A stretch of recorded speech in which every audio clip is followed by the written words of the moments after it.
order at 7:05 on February 4th, '08.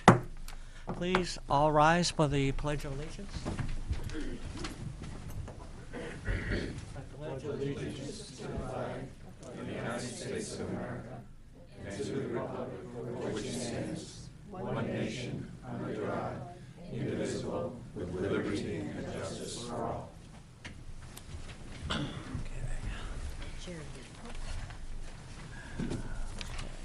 All right. Take a roll call. All members are present.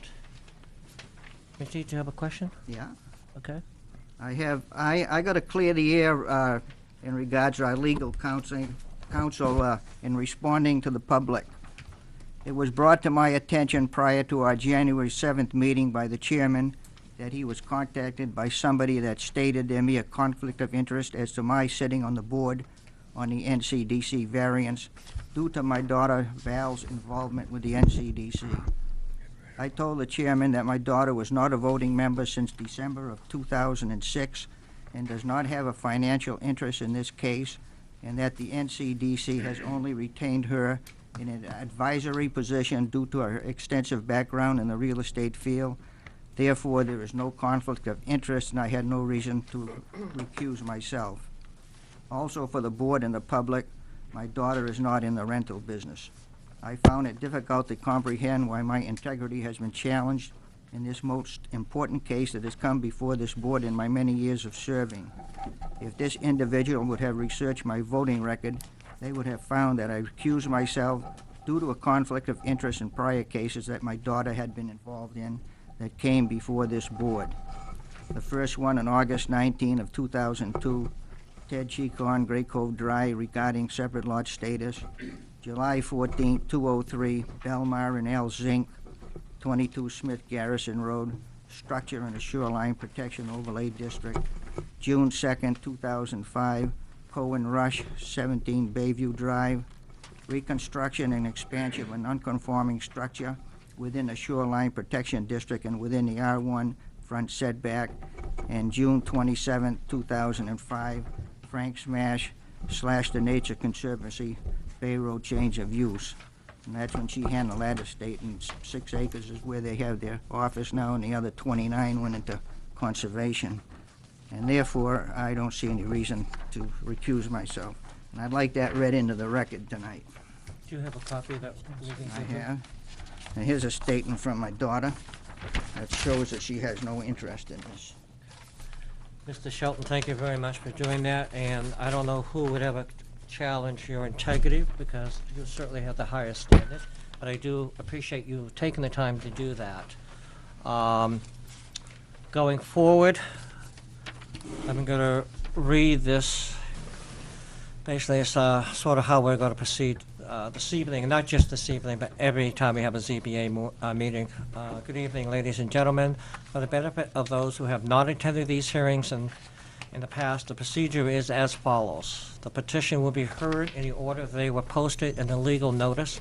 However, the chairman may change the order with consent of the board to expedite the public hearing as appropriate. Obviously, this evening, we only have one before us. We allow each petitioner to state why his or her petition should be granted. Following the petition statement, any abutters or interested party is allowed to speak or against the petition. In the interest of getting all the facts, we will go around the second time. The board may elicit testimony at any point, but we cannot allow any cross discussion. All questions must be directed to the board. Also, we ask that you do not repeat yourself or your neighbor's testimony. If you wish to just indicate concurrence, please do so. After hearing all the facts regarding a petition, the chairman will close the public hearing, and the board will deliberate and vote on the petition before moving on to the next petition. Although we may not vote because, I'm not saying this is going to happen tonight, but I'm just saying when we had our legal counsel here prior to the last meeting, which was a non-meeting, we asked for some guidance and procedure, and what we've decided to do as a board is to have a summarization done by a staff person, which would be Diane Hardy, and she will present the findings of the board back to us, and we'll have, I'm not saying this is going to happen tonight, but if the board should decide, we may have a second meeting. The zoning board is empowered to legalize the breaking of the zoning ordinance, and this is not done lightly. State law and local ordinances set out the criteria that must be met in order for this board to grant your petition. I remind you that it is your responsibility to prove your case so that this board has justification for granting the petition. The minimum requirements are listed in the form you received from the Community Development Office, which is the planning office, and it would be helpful if you could proceed on that basis. Please turn off all cell phones and pagers. Thank you. Okay. The public notice, you are hereby notified of a zoning board of adjustments public hearing to be held at 7 p.m. on Monday, February 4th, 2008, in the town council chambers of the town hall concerning a request by the Newmarket Community Development Corporation, NCDC, for various reference section 3.03B, 7.02 C3, and the mentioned table of the Newmarket zoning ordinance. The applicant requests variance to permit a maximum of 150 residential units as part of the mixed-use redevelopment of the mills. The lots are located at Main Street, tax map U2, lots 365, 366, and 367 in the M1 zone. Okay. I have to go through some housekeeping stuff first. What I'm going to do is, there are 5 members here tonight, so all the board members are here, so we don't need an alternate. However, I will allow the alternate, Mary, I can't pronounce your last name, Kay, rather. Kay. Yeah, Kay is okay? Okay. To participate in the public forum discussion. However, when we go through the deliberate session and the public is closed, you will not be allowed to, partake in the voting. She is not a voting member this evening. We have a full board, so we'll use the full member board. Okay, but I do want you to participate in the public forum discussion. Okay, and she will not be doing the 5 criterias and submitting it, because that will not be part of the voting process. Scott, you have a question? I've had a number of people ask me, why can't we do this and why can't we do that? And I said, well, we're following a prescribed method of doing this, and this is by the Bosch variance. Very few, if anyone, knows what they are. So in the interest of the people here tonight and those listening at home, could we read off the, could you read off the 5 points?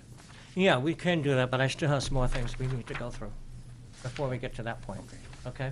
Where are those letters? It's the first one, sir.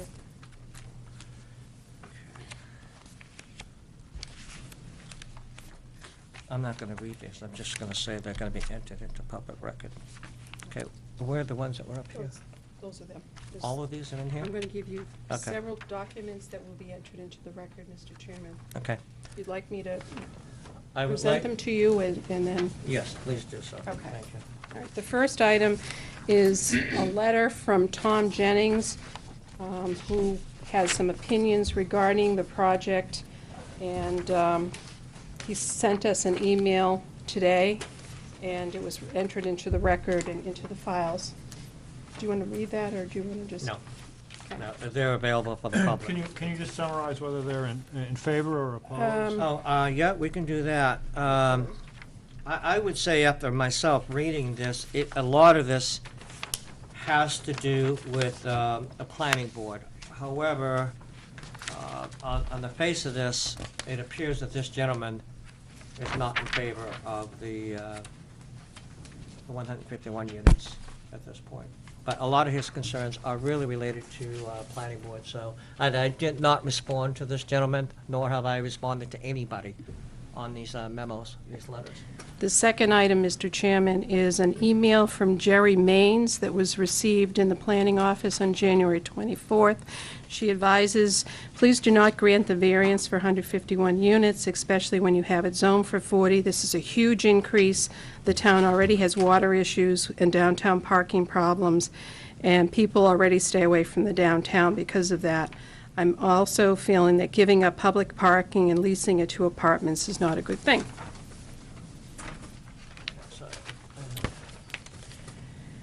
We did receive from Mr. Chaffee of the NCDC extensive information about projects that the applicant's developer has completed, and I believe a copy of that was sent to the zoning board members. I'd like to enter that into the record. Do all zoning board members have a copy of this? As I say, I don't have one either. We got it in black and white. That's thrown us off because that cover sheet is in color. We got it in black and white. No, I never got it. Is this something that came from Mr. Olachavis? Yes, it was. And I did ask our administrative assistant to send it out to all the board members. Supposed to get those letters? Okay. We have received architectural rendering from Mr. Chaffee as well, showing the renovation of the mill, the interior courtyard, and some of the public improvements. And you all have a copy of that in front of you.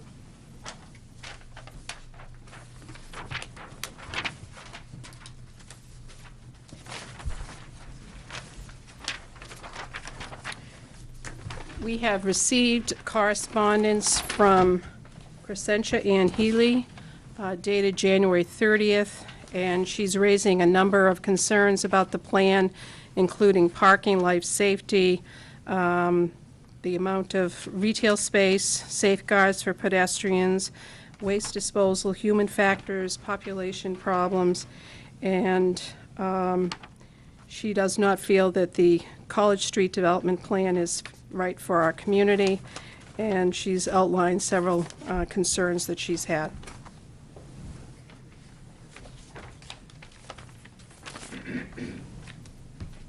This is my copy.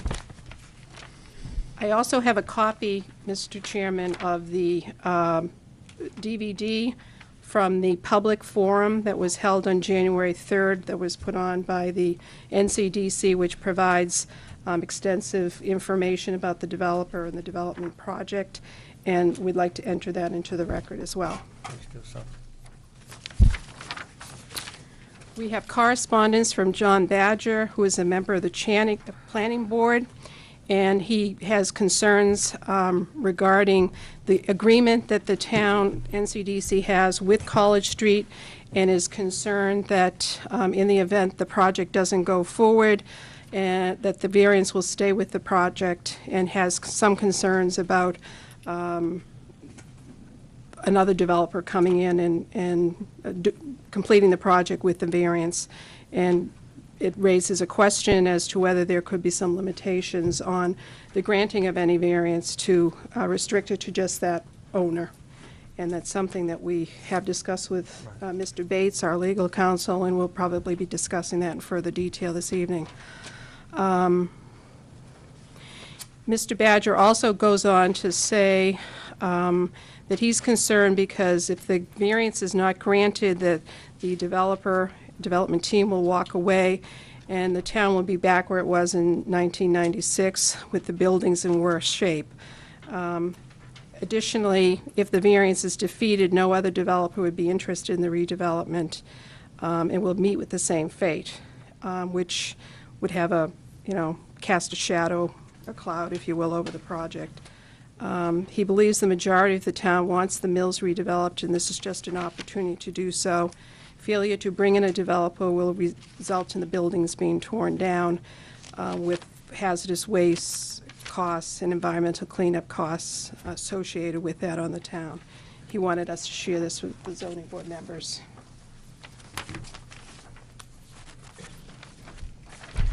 We also have for the record the draft minutes from the previous zoning board meeting dated January 6th. Correct me if the date's wrong. 7th, excuse me. And also, we have minutes from the site walk that was conducted on Sunday, January 13th at 10 a.m., and those are also in draft form.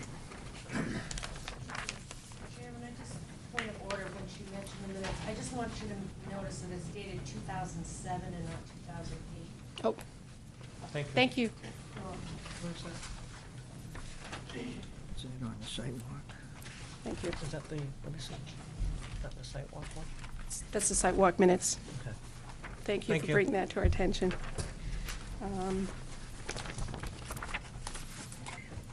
And I believe that's what I have, Mr. Chairman, to enter into the record this evening.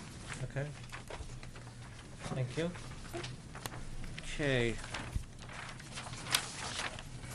Following the agenda, approval of January 7th minutes. Do I have a motion to accept the minutes? I have a correction. Well, we need to accept them first, and then before we go into correcting them, right? No, Don't we need a motion to, no, you can, to the minutes you first? can make a motion to approve it. To approve the minutes, I'm sorry, that's what I meant to say. Except or with some changes. Okay. Yeah, Scott, sorry. On page 10 of my statement, halfway down, stated that this applicant had the tenacity. That's not what I said. I said temerity. Okay, where is he? What paragraph down? What page you on? Page 10, halfway down. Second paragraph? Yeah, well, It starts with Ascot Quinlan. Yeah. yes. And what was the word, Scott? Well, stated that he was appalled that this applicant had the tenacity to come before this board. It was temerity.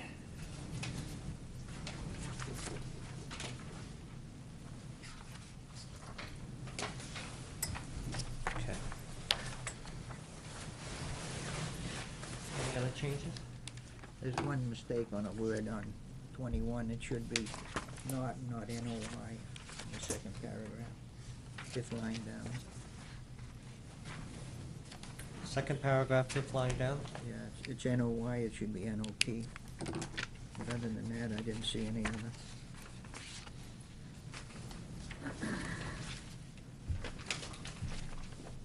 I'll see it.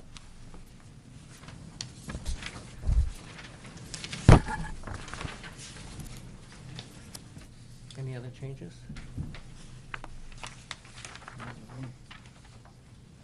Now we do the motion to accept.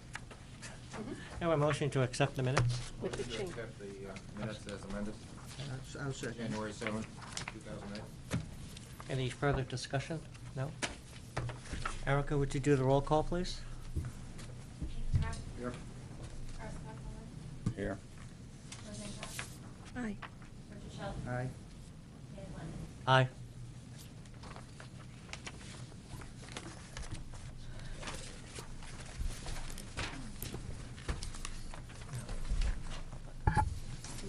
Actually, Scott wants to, He wants to review the criteria. okay. Is this it right here? Yep. Okay. Do you want me to- Yeah, go ahead, please. In response to Mr. Quinlan's request, we will read for the zoning board and for the public what the criteria is for the granting of a variance in this case. This is considered an area variance under what is called the BOCIA or BOCA decision, which was rendered by the New Hampshire Supreme Court. Criteria number 1, the variance will not be contrary to the public interest. Criterion, this is a summary of it. Same thing. But it's not. It's the same thing. Same thing. Diminution in value of surrounding properties. That's a different one. That's not really, No. that's from an older workbook. That's actually criteria number 5, which he gets to show. Okay. Criteria number 2, which is also called the hardship test, and it's actually a three-pronged test. Criteria 1 is no fair and substantial relationship exists between the general purposes of the zoning ordinance and the specific restriction on the property. Criteria B2, an area variance is needed to enable the applicant's proposed use of the property given the special conditions of the property. Criteria 3, the benefits sought by the applicant cannot be achieved by some other method reasonably feasible for the applicant to pursue other than an area variance. Criteria 3, the variance is consistent with the spirit of the zoning ordinance. Criteria 4, substantial justice is done. Criteria 5, the value of surrounding properties will not be diminished. Can I see that? I think there's an error in that hardship test.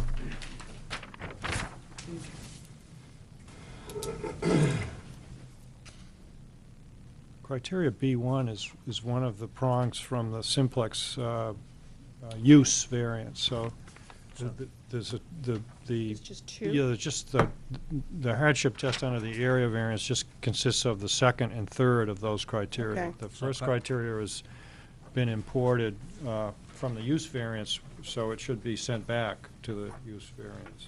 So that's, You So you it's agree just- with that, Chris? It's right in the application. Right. It was incorrect in what you read off of. Okay, So Okay. it's right in the way you have it ordered in the application. okay, so there's two So- criteria, Two parts to the hardship. there's a two parts, Hardship. okay. so criteria B1 is not relevant. That's correct. Thank you. Would you like me to read those again so we're all Might on be the just same to clear page? the air, yeah, the Okay, two so the parts. two parts under the BOSIA area variance test is, an area variance is needed to enable the applicant's proposed use of the property given the special conditions of the property.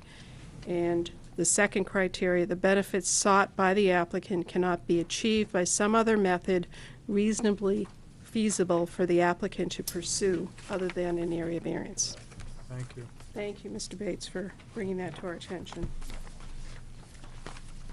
Mr. Quigley, is that what you were Fine, looking for? very good, thank you. At this point. You have a That's question? on the form. No, there's several variations of the same thing that we have. Well, what that is that we need to use that. What I asked her to do is just do a summarization so that the public, exactly what you had asked, it was already ready to go. So that's why she read it. Okay, now, do you, just a point that I want to make here, there was a site walk on January 13th. We are going to, at the next ZBA board meeting, approve those minutes that were taken. You all have copies of them tonight, but we're not going to talk about them because you haven't had a chance to read them. And I do want to thank Roseanne Quox for taking the minutes at that site walk. And And- Diane Hardy. And Diane Hardy, and Both. for Arlen Chappie for taking us on that tour. Okay, do you want to, what did I just do with it? Oh, this is what I'm looking for. Yeah, Okay. you wanna You go go back? ahead, yeah, I'm looking for that. So Okay. now- What I've, Okay. you have it? Okay. What I've done, you all have these maps here, and there were some on the table. They're all gone. Did you get one? We have two maps here, M1 Zone District Residential Density Map, Current Conditions. And then we have the second one with Residential Density Map, M1 Zone District, Future Conditions.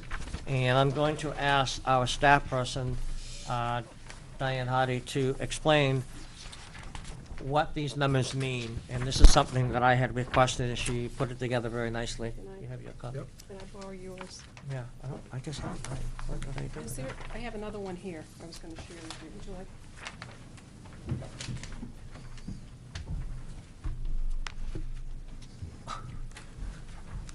Just to let you know, she has another one, because she just took mine. That's why she had another one. Thank you, Mr. Chairman. You're welcome. If you recall at the earlier public hearing, there were several questions that were raised about the residential density in the M1 district.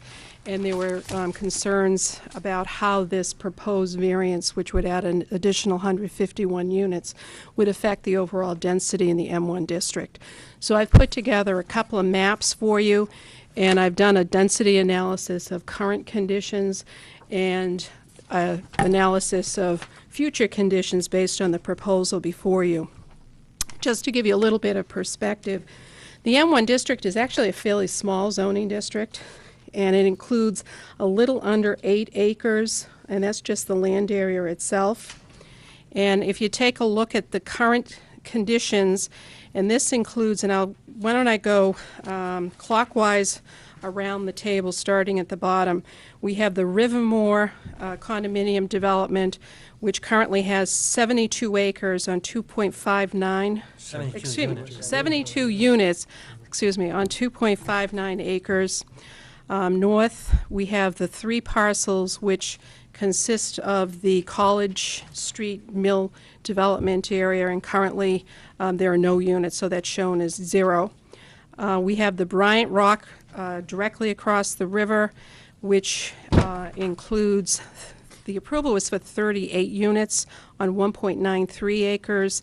And then we have north of that the Selectwood property, which was just approved by the Planning Board at their December meeting, which includes 15 units on 0.82 acres. We have on the corner of Bay Road and Main Street a 5-unit apartment building that's on a very small lot. I don't have that acreage right in front of me, but I can determine that for you if you so desire. But if you take a look at the existing densities, and density, for those of you who aren't familiar with the lingo, is actually defined as the number of units per acre. So we see on the existing conditions map that we have with the Selectwood property, we have 18 units per acre. Bryant Rock goes up a little bit to 20. Then we have Rivermore and the 5-unit building on the corner of Bay Road and Main Street that are of similar density, 28, 29 units per acre. On the next map, you'll see how this changes with the proposed 151-unit residential units proposed by the College Street LLC. And you'll see that the overall, the number of units as proposed is 151 units. The acreage is 2.49, and that brings the density up to 61 units per acre, which is considerably greater than what the existing conditions are, as you can compare with the other developments. I also did looked at the overall development. The overall district. Currently, we have 125 units in the M1 district, which translates into a density of 16 units per acre. With the proposed 151 units for the mill property, we would be increasing the overall density within the M1 district to 35 units per acre, which is a little bit more than twice the density. I think if you look on it on an area basis, it gives you a little bit more realistic picture on what the increase is and what the net impact is with the proposed development. So, are there any questions that members of the board have? No questions on that? I would, Okay. I just make a possible comment, rather than referring to the cast in cement of 151. I think the language was up to 151. Right. That's correct. Thank you She's for actually that. basing on if that were to be the case, This would be 151. a worst-case scenario. Worst case scenario, right. Well, I hate to use the word worst, but the highest case scenario. Most dense scenarios would Yeah. Okay. So we did that. We'd like to include this in the record as well. Okay, thank you. Okay, now we're gonna, I'm gonna open up the public. Okay. All right, if this, whoops. Peyton card, sorry. Folks, we do have the light system tonight, please use it. I forgot to say that earlier. We have all your names on there, except for the attorney. You can just raise your hand. just grab you. Yeah, whatever. Yeah. I'm now going to open this up to the public, give the public an opportunity to, address any issues they have, pros, cons, whatever, because at the last meeting, well, actually, at this meeting, we have new information that came in. So if the public has any questions or any concerns, I want them to have that opportunity. But I do want it to be clearly understood that once the public hearing is closed, it will be closed, and there'll be no more testimony coming from anyone. The board will then be going through its deliberation process. So please, if you have something, feel free to come up and have it addressed to us, and the board will be able to. You have a question? I just thought I'd, for the record, Mr. Chairman, say that it might be appropriate to allow the applicant and the applicant's attorney to present, because after I met with the board, I got the sense that there was a desire to have some additional information on a couple of points, and I communicated that, my sense, to Attorney Bolt, and I think, I hope and expect that they're prepared to address those issues tonight. And then it would certainly be appropriate, as you did at the first public hearing, to open it for public comment following that. So. Very good. Thank you. And when you do come up, please state your name and your address for the record. Certainly. For the record, Chris Bolt, Donahue Tucker Chandela, here for the applicant, Newmarket Community Development Corporation. As Attorney Bates has indicated, he did relay the sum of what this board had a question over in basically following the site walk, and we wanted to augment the record. I must commend Erica's 14 pages of notes that augmented our presentation quite well. I appreciate that. You have our very thick packet of information that includes the plot plan of what the site is, these buildings, where they are located, as everyone knows. We wanted to stress that safety is a concern of ours, of College Street management, and that the traffic engineer has already been engaged by the developer. We have a letter to present that is from Daniel Campbell, P.E., of the Level Design Group. I have a number of copies. I'll give one to Erica and then circulate through. And then there should be a few extra if members of the public wish. I think there are 10 or 11. Susan didn't send it out. And just for convenience sake, we'll circulate also a memo from David Nyberg, the president of CSM, that deals with some of the rationale their company did in crunching numbers to arrive at the 151. Excuse me, sir. And copies, and by the time it gets here, if Ms. McPhee, if you want to hand me any spares, I'll put them on the table for the public. In short, in summary for the public and those members at home, Engineer Campbell's letter acknowledges that we are aware of the safety concerns of the town, restates what we stated before, that this is something that will be thoroughly designed as part of the special use and site plan permit application that is before the planning board, that it is something that the ultimate answer is not yet known because we don't have that traffic study yet. But that because your town has recently gone through Main Street renovation analysis with both the town engineer and the state engineers, he makes reference to 2 planned crossings that are already proposed. At the end of the second paragraph of Mr. Campbell's letter, the 2 new crosswalks already proposed, one at Station 14 plus 00, which is just past the apartments on 70 Main Street and just prior to the existing raised parking, and then one at Station 43 plus 00, which will traverse between the gas station and the Eagles Lodge. There are several opportunities, or options, shall we say, of how to handle traffic crossing at that location, including augmented crosswalks, signalized crosswalks, a light if necessary. That is all something that can be addressed after the details of that traffic study are finalized.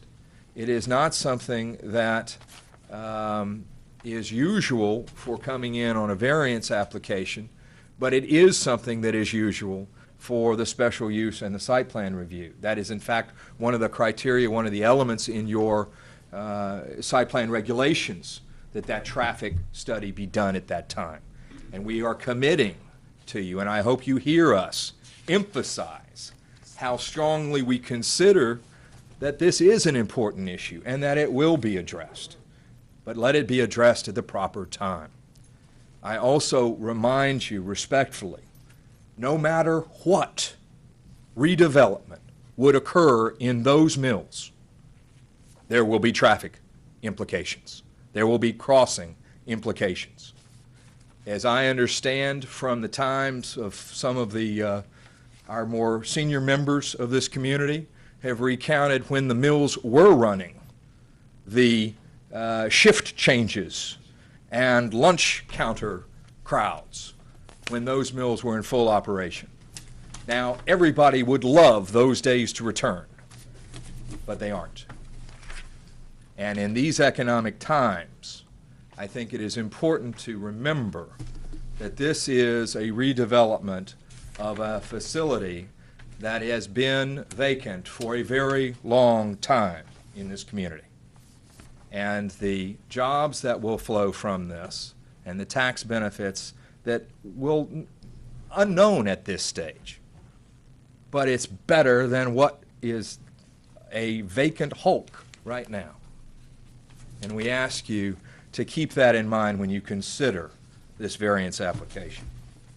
Turning to Mr. Nyberg's memo, their intent there was to give you some answers to the questions you were asking, albeit in my humble opinion, I'm not sure it goes directly to any of the 5 criteria that we have discussed. But it is provided to you to help provide some number crunching for why the 151 was important. It breaks out, first of all, the history of CSM, that they have adapted for reuse a number of properties, 22 properties in 10 different cities, 4 different states, well over $100 million in construction slated for 2008 and 2009. This is the type of company that you want to be doing this project, that has the wherewithal to take advantage of what you desire to be there.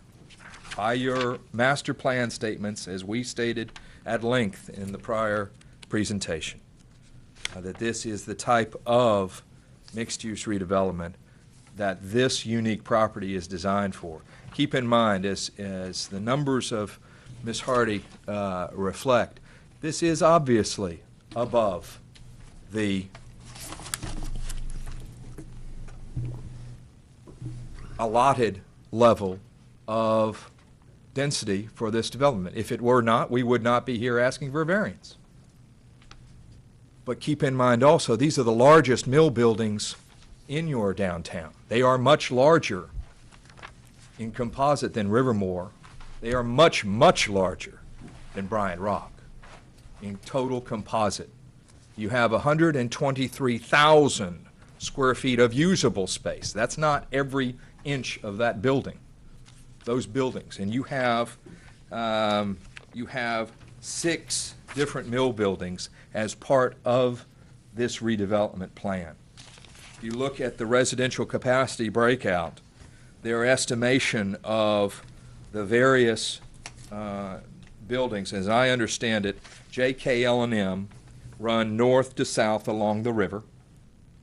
And those are intended to have 17 one-bedrooms, 18 two-bedrooms, and 15 those artist live-work spaces, the lofts. N1 and N2 are the two buildings closest to Main Street. Those are intended to have 65 one-bedrooms and 36 two-bedrooms. And that's how we get to the total of 151. Mr. Nyberg's memo then goes into some detail that you can review of the factors that come in to any new project and how they have to anticipate those associated costs, the startup of an operation at a new location, new construction, and the costs of construction. I think it's important. They are projecting a construction cost of $125,000 per unit in this facility. They are looking at $21.7 million in total costs, hard and soft costs, for this redevelopment project. That, yes. Mr. Chairman, If I'm happy to take questions at any time. may I correct something you just said? Sure. I think, as I quickly read this, it said that their average cost is $125,000 as their benchmark. And as you read on page 2, they say that the cost for this project comes out at $143. You're absolutely correct. which You're absolutely correct. exceeds Their benchmark is 123, but they are above their benchmark, and they're actually estimating it 143,709. And that accordingly, when they have to factor in certain contingencies, and they list them there, including potential environmental remediation costs, shoring of certain structural elements. I believe some of those were mentioned in your meeting of, or site walk of the 13th. Costs associated with the pedestrian waterfront walk along the river that they are committing to continue. And certain title clearance and easement issues that they may address. The underlying statement from the president of CSM is that, in essence, no additional room exists in the financial analysis to reduce the number. They may have to reduce the number due to the location of certain structural elements within the building. As your minutes of the 13th site walk reflect, there are certain structural features, the columns, where the windows are, where the brick walls are, that those have to be taken into account when doing the actual build-out of the building. And that is why we have stated to a maximum of 151 units in this building, these buildings. That is the ultimate desire. That is the project, the proposed benefit is the phrase in the hardship standard that we are contending that we do meet. Let me address that hardship standard briefly and hopefully clear up an issue. As Ms. Hardy reflected, the first prong is that the area variance is needed to enable the applicant's proposed use of the property given special conditions of the property. I would submit to you that the special conditions are not only the limited size of the property itself, the 2.49 acres, its location between the river and Main Street, but also the fact that these are your unique, historic, and very large buildings. This is not something that's a cookie cutter. This is not something that is the made-to-order new apartment building coming in on a relatively large and sizable flat piece of ground. This is some unique property and unique existing buildings that are the structures that this redevelopment is intended to revitalize and use as their frame, rather than striking it flat, smooth, new, which would in some ways be much more easy to build with. but does not in any way meet your master plan. You have a desire in your master plan to save these very structures. And this type of a redevelopment would do that.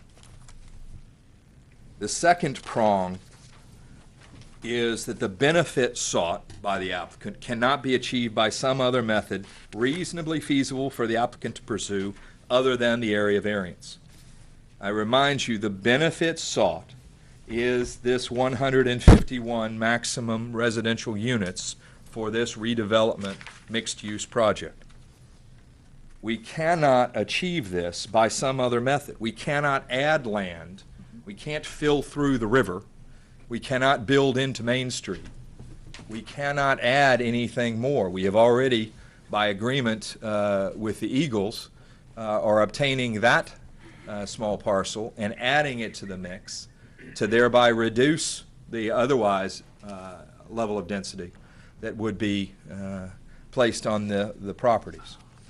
We ask that you consider that this is not something that a court would view as there is an alternative.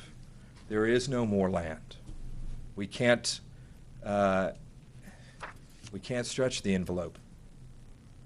But we are here saying that it is, because of the unique nature of these buildings, something that is worthwhile and something that is reasonable and meets the criteria for a variance. The other concern that was expressed at last meeting, and frankly within some of the materials that I have been privy to coming into the ZBA in the form of comments from members of the public, any redevelopment of these mills is going to have a significant and very large variance requirement for residential units. Nobody that approached NCDC had a your perfect dream client, all commercial. They all had over 100 unit development at the very least, and the folks that had those short numbers were not viewed as credible to do this kind of a project. You have a very interesting and very detailed set of statements in your zoning ordinance and in your master plan concerning the desire for the redevelopment of these mills. That is the spirit of your ordinance. That is what you are looking to do, to ask yourself in finding that we do meet the criteria, that that's what you're looking at. We ask you to consider this project overall. We ask you to consider that this is a vital link in your history and a vital link in the vibrancy of your downtown, and that this is, as I have said before, the first of several steps that must occur towards permitting and designing this project. And we work from more global to more specific as we move along. You have the necessary information of what we are asking to do and where we are asking to do it to make your findings of fact that I ask you to make in making your determination that we have met the 5 criteria. We then would proceed to the planning board for the more refined levels of analysis and review with more detailed engineering drawings, more detailed floor plans, traffic studies, that kind of thing. And I'm happy to answer any questions that you may have. Go ahead. I was digging in the zoning ordinance and the master plan, and one thing jumped out at me on the master plan, chapter 6, page 5, where it talks about the mill redevelopment scenarios. They proposed 2 scenarios. sure you're familiar with. Specifically to the parking. And I'll quote what it says. It says, "Both on-site and off-site parking is necessary to make mill redevelopment a viable option. On-site parking will require selective demolition of a number of the newer non-granite mill buildings. The demolition would also provide much-needed pedestrian and visual access from Main Street." Can you comment on this? As I understand it, that was the result of a charrette, shall we say, at the time, of potentials that would occur, not necessarily that it would be the end and all being. There will be some on-site parking as a result of the removal, I believe, of the Eagles building. Where other on-site parking may or may not be, I don't know at this stage. But it is not the intent to tear down any of the buildings. Has that been considered or, I mean, looked at if you did remove the concrete building that they specifically mentioned as being less historical, I guess? Is that the... I don't believe it's been part of this developer's plan, no. 2001. Because it wouldn't, I mean, Scott, it was in none of the responses, is what Mr. gotta Chaffee hit your button. indicated. He's referring to a study that was done. I have a question about, Excuse me, Scott, we're going to be pushing our buttons this evening, so there were multiple lights lit up, and there's somebody actually ahead of you. So if you, I can't tell that. you'll be next, all right? Thank you. Ms. Quox? I believe what Mr. Parr is referring to is the master plan that I think that language was formulated prior to any of the charrettes. Yeah. So the charrettes don't pertain to that. They came after the master plan. So the charrette language is not part of the master plan. Just want to clarify that. Thank you. Scott? I'm all set. Okay, thank you. I would just make a statement. In the master plan, you are absolutely correct. It does say a mixed use in that mill area.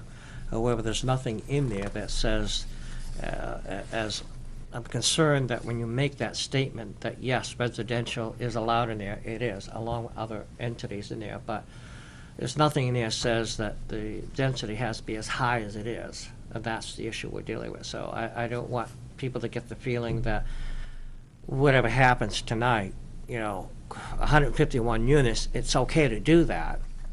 That's the reason why you're here for the area variance. So I would be cautious on that. I was not in any way intending to imply that we didn't need this variance. No, I know you need it. We know we need the variance, and we know that that granting this variance is not a precedent to granting the variance at some other location if there were. This is the last in the mill district, as I understand it, with Actually, it is, a isn't mill building. But it is one where, for example, if somebody on Bennett Way wanted to come in and say, well, you granted him a variance at that density, I want that density here, you can say, thanks for playing, goodbye. Good point. Thank you. Unless you're representing them. I wouldn't even make that, that one, but Did you have anything you want to add to that? Okay. Ms. any other Quox? questions? I would ask you, for the record, please, make your findings of fact.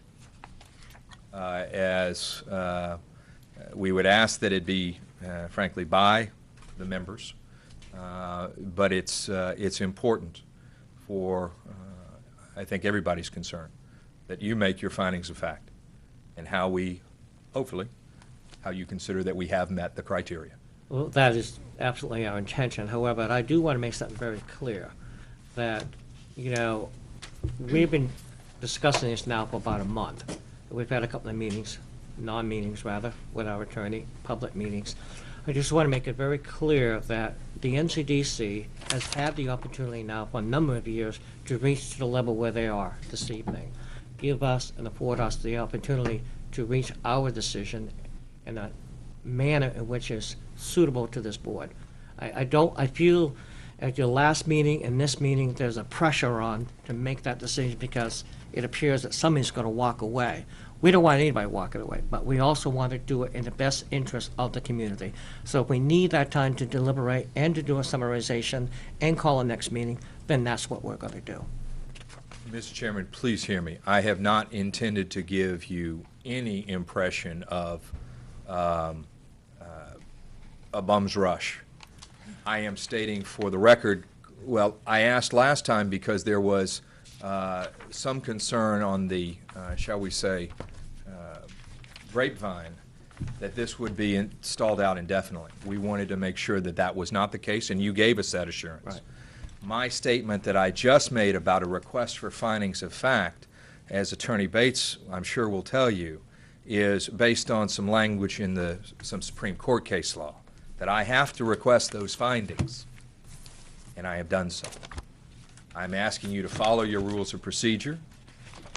You're in charge. Mm-hmm. We are asking that this be considered with all due diligence that I'm sure you will do. But it is positively one where the evidence is here, the evidence is from the public venue to be presented to you.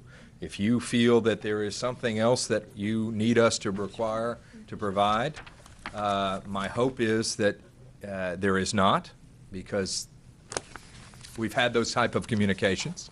But you let us know tonight All right. if there's something that you need. Very good. Could I ask him a question? can. Sure. Chris, just a quick question. You've mentioned a couple of times findings of fact. Do you have any requests for findings that you want to submit to the ZBA, or is that just a generalized request? That is a generalized Okay. request, because I don't want to be presumptuous in putting words in your mouth of what I think your findings can trace my application if you wish, but it is truly one where your language should be your language. Thanks. Ms. Quox? I noticed that we're quoting quite a bit here from the master plan. What wasn't quoted, I feel, is in Chapter 5 under housing and under recommendations, and it does state on Chapter 5, page 5, that the Newmarket has seen a recent increase in the number of single-family detached residential units, but still has a far lower proportion of that type than surrounding towns. This offset is caused by a disproportionately high rate of duplex and multifamily units. And it goes on to say that the town should discourage additional multifamily complexes so that the town's mix of housing is more similar to the regional distribution, with about 60% single-family units typically will provide more property tax revenues per unit than duplex or multifamily units, and demand is less in community services. And we do have a very high rate of multifamily uses. And secondly, you said there's 123,000 square feet of usable space in the mills. Now, if you're contemplating putting 151 units, and the issue was that right now the market isn't viable for condominium use, which we all know the market isn't there right now, but probably in the near future, if these residential rental units went into condo, it would be more advantageous for the town. We'd see a larger tax base and so forth and so on. But with 123,000 square feet of usable space and an estimated 151 units, and you've got lofts and you've got 2 bedrooms here, a total of 30, 40, 54 2-bedroom units, and I'm just wondering, in 123,000 square feet of space for 151 units, that comes to just 814 square feet for each unit.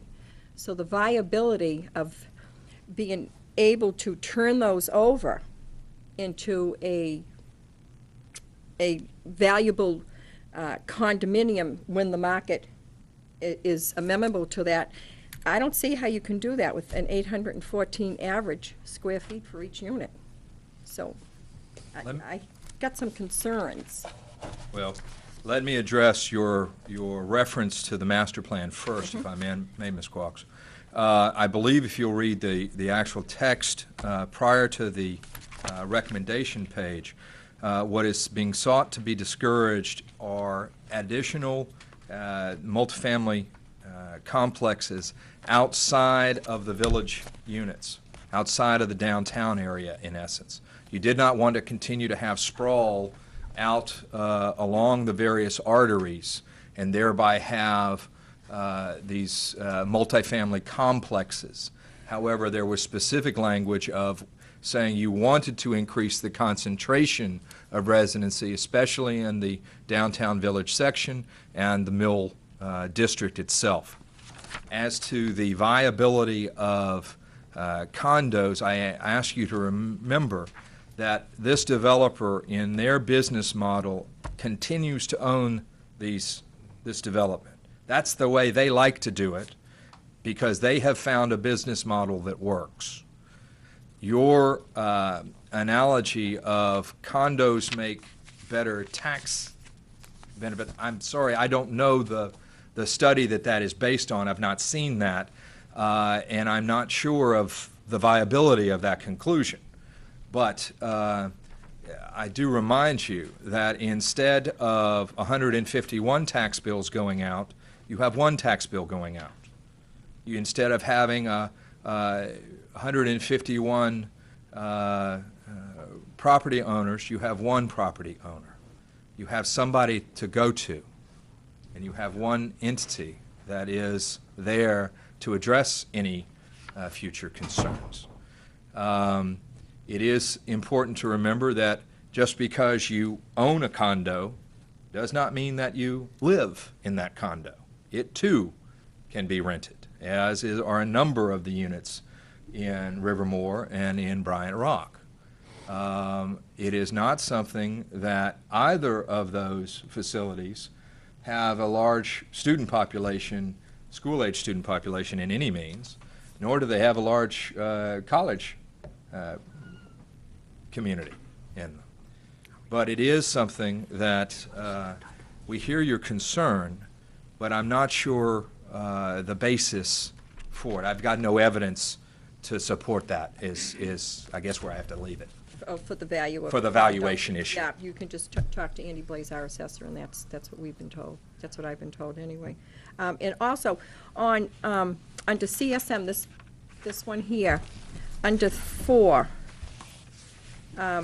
you know, he's stating the reason for the cost.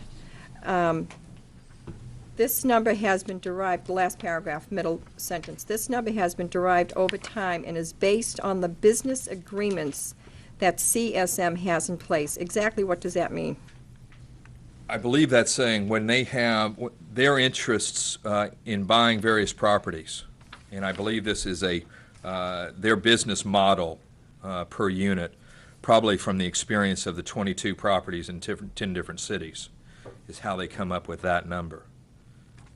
But what type of business agreements would they have that would affect the cost of this project? Wouldn't it just be the bottom line, it's going to cost this amount of money to refurbish these buildings, but where would their business, what type of business agreements is driving? I don't know the answer to that part. Does anyone have it? Lisa's here from College Street. Maybe she's in this plan. Hello. Hi. My name is Elizabeth Grossman. To explain the business agreements, that's a whole bunch of different kinds of agreements. It includes the kind of agreements that CSM has with its investor. It partners with a whole different set of investors based on the exact project and how it's financed and organized. It could be that it's a bank. In this case, the investor partner is Luber Adler. It's a real estate investor out of Philadelphia. And, you know, there's a whole bunch of agreements that you have in place when you go to develop this in terms of, you know, if you borrow money from that investor, what interest rate are they asking for? Over how much time is it paid off? Who has ownership of that property? That kind of thing. And then on the cost side, too, there are lots of business agreements that are in place. For example, if you've got a developer of this size and scale who has this many projects going, there's an agreement that they're going to buy their granite countertops from a certain supplier. And then you get a certain price from that certain supplier that you buy your granite countertops from. So it has to do with the business agreements both on the investment side and on the financing side. And then also on, frankly, the materials and the labor that go into the construction. Thank you. Does that help? It does. Thank you. And just a note here that, I almost called you Councilor Quacks. Ms. Quacks was referring to why not condos versus rento. Just in defense of the NCDC, the applicant, is that part of that reason, and the developer is going that route of residential is not just strictly because of the economics that are there currently today, but also has to do with the tax break that are available to them. And there is that timeline of 5 years that you have to have ownership in order to sort of pay back those tax credits to the Department of Interior. So that's the other part of the correct, Mr. reason. Chairman. So I want that to be also noted. What I'd like to do in answer to Mrs. Kwok's question regarding the density and the single housing units versus multiple, I've asked our staff person here to put this together, and let me see it for a second, please. And I don't think anybody has a copy of this. Did you all get copies of this? Yes, they did. They did get copies. And she's going to explain town of Newmarket, county, and state of New Hampshire housing units by tenure, and try to address some of her issues on how that all was derived. I pulled together a table using U.S. Census Bureau data, and it compares, and I'll make a copy of this available to you, it compares the percentage of owner-occupied units in Newmarket for the year 2000, and it compares it with Stratford County, Rockingham County, and state of New Hampshire.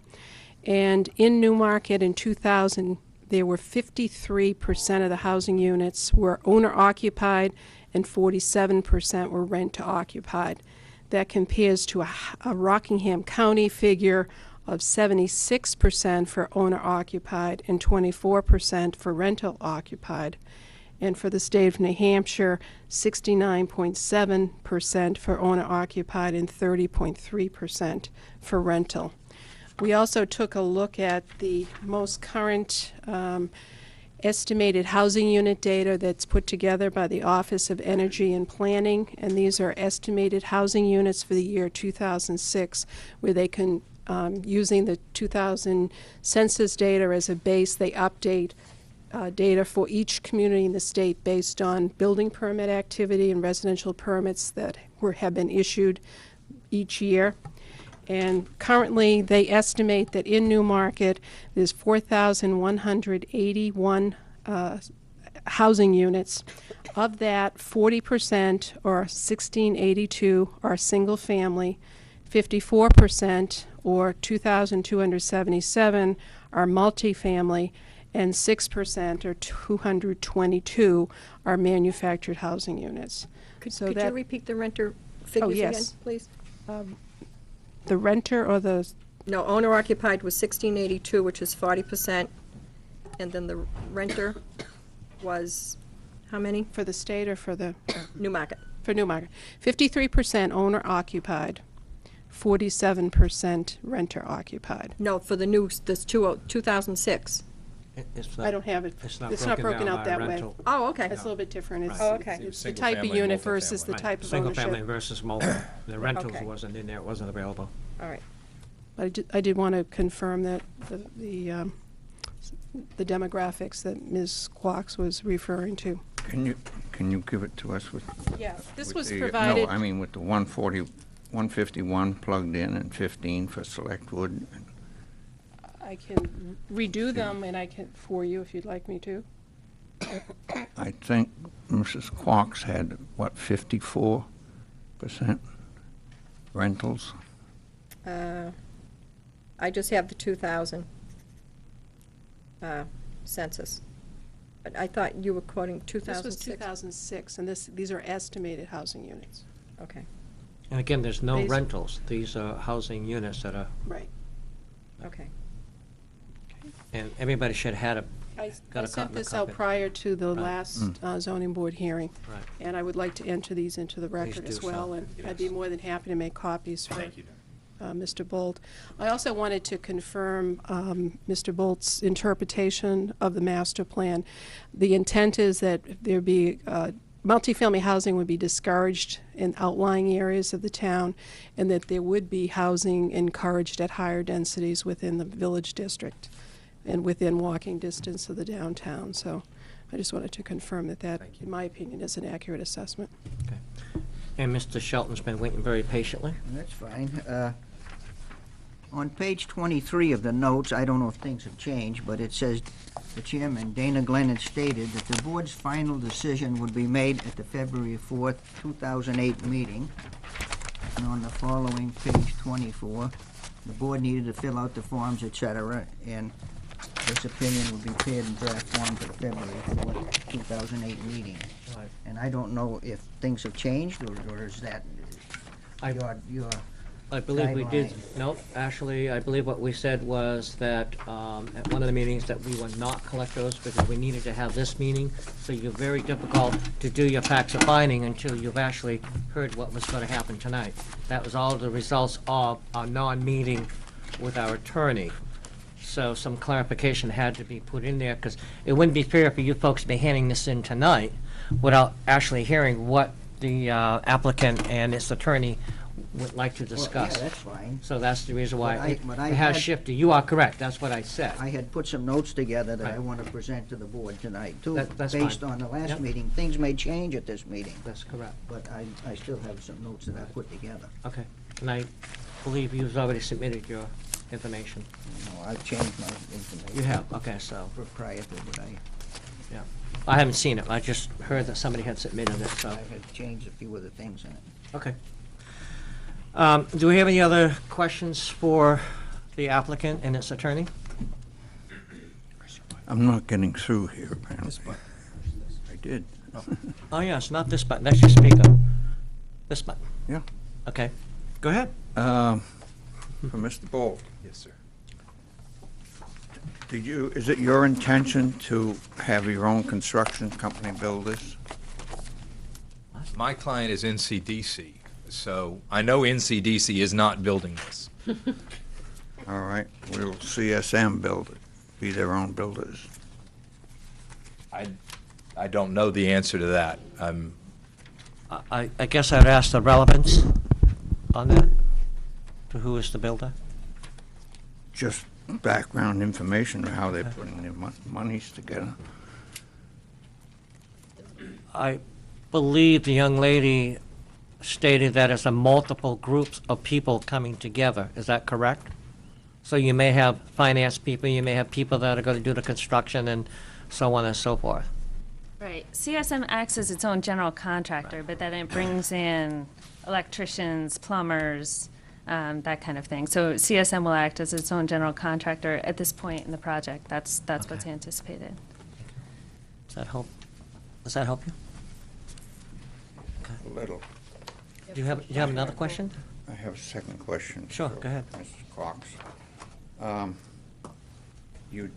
You didn't add to your numbers of a little over 800 square feet per unit that you have to consider 10% for circulation and 5% more for mechanical equipment and power boards and so on. So your figure would be 5%. less than 800. 5% for mechanicals. Okay. If I may, just for the record, when we say 1,000 usable feet, that is taken out the common areas, that is taken out the hallways, things that you were just speaking about, Mr. Quinlan. So That's already calculated. that's already in the calculated in. 120,000. That's a net, not a gross. Correct, that's where you say usable space for the units. Okay. Hopefully that helps. Yeah. So some trades call the electrical rooms and so on usable space. They can argue. Yes. Okay. Fair enough. Do we have any other questions for the applicant or its attorney? One moment, ma'am, I'll open up the public in a second. None? I would like to be able to rebut at the end if there was something that needed, Okay. to reserve some time for rebuttal. Thank you very much. You're welcome, thank you. Public? All right, I'm going to ask that when the public speaks, you do come up to the podium. Please state your name and your address. And I'm going to ask you also, for, in the spirit of time here, try not to repeat what somebody else has already said. If you just want to stand up and say, I agree with that person, that's fine. So at this point, I will open up the public hearing at 8:20. Is there anybody who wishes to speak? Ma'am, please come up. My name's Catherine Mills. I live at 145 Cushing Road. My question would be to the group that is going to be doing the construction. You need to address your questions to us. Oh, I'm not to- sorry. Yep. What I'd like to know, is there any record or any possibility that in the other work that's been done by this group, was there any city this size or approximately this size and the impact that the building had on this community? Because 151 units, with the number of people that is involved with that, with parking and safety and water, I'm wondering if we have any kind of example of what has happened in the past to communities when this has happened, this type of building. It's a fair question. Would somebody want to address that?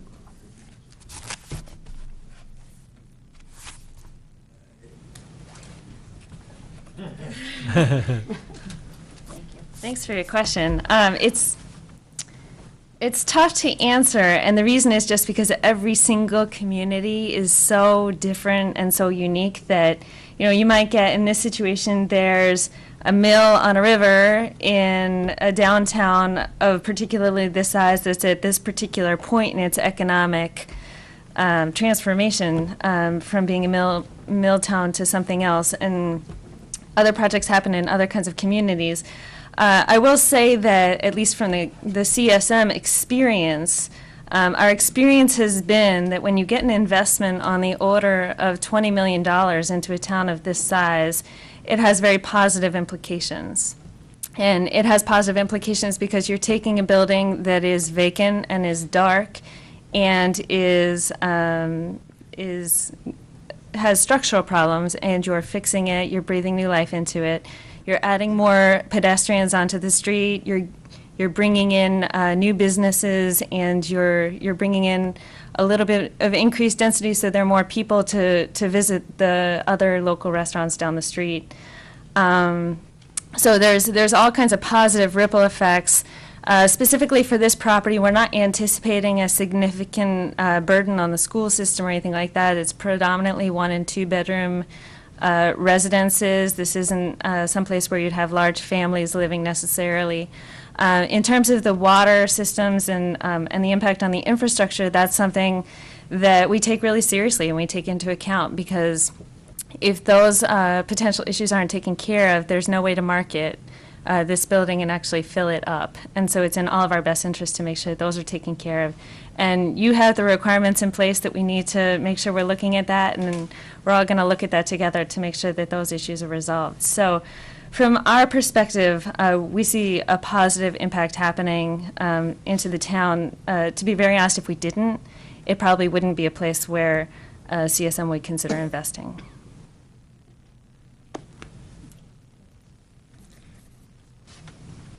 Go ahead. You don't like using your button, do you? You don't like using your button, do you? Oh. I have a question.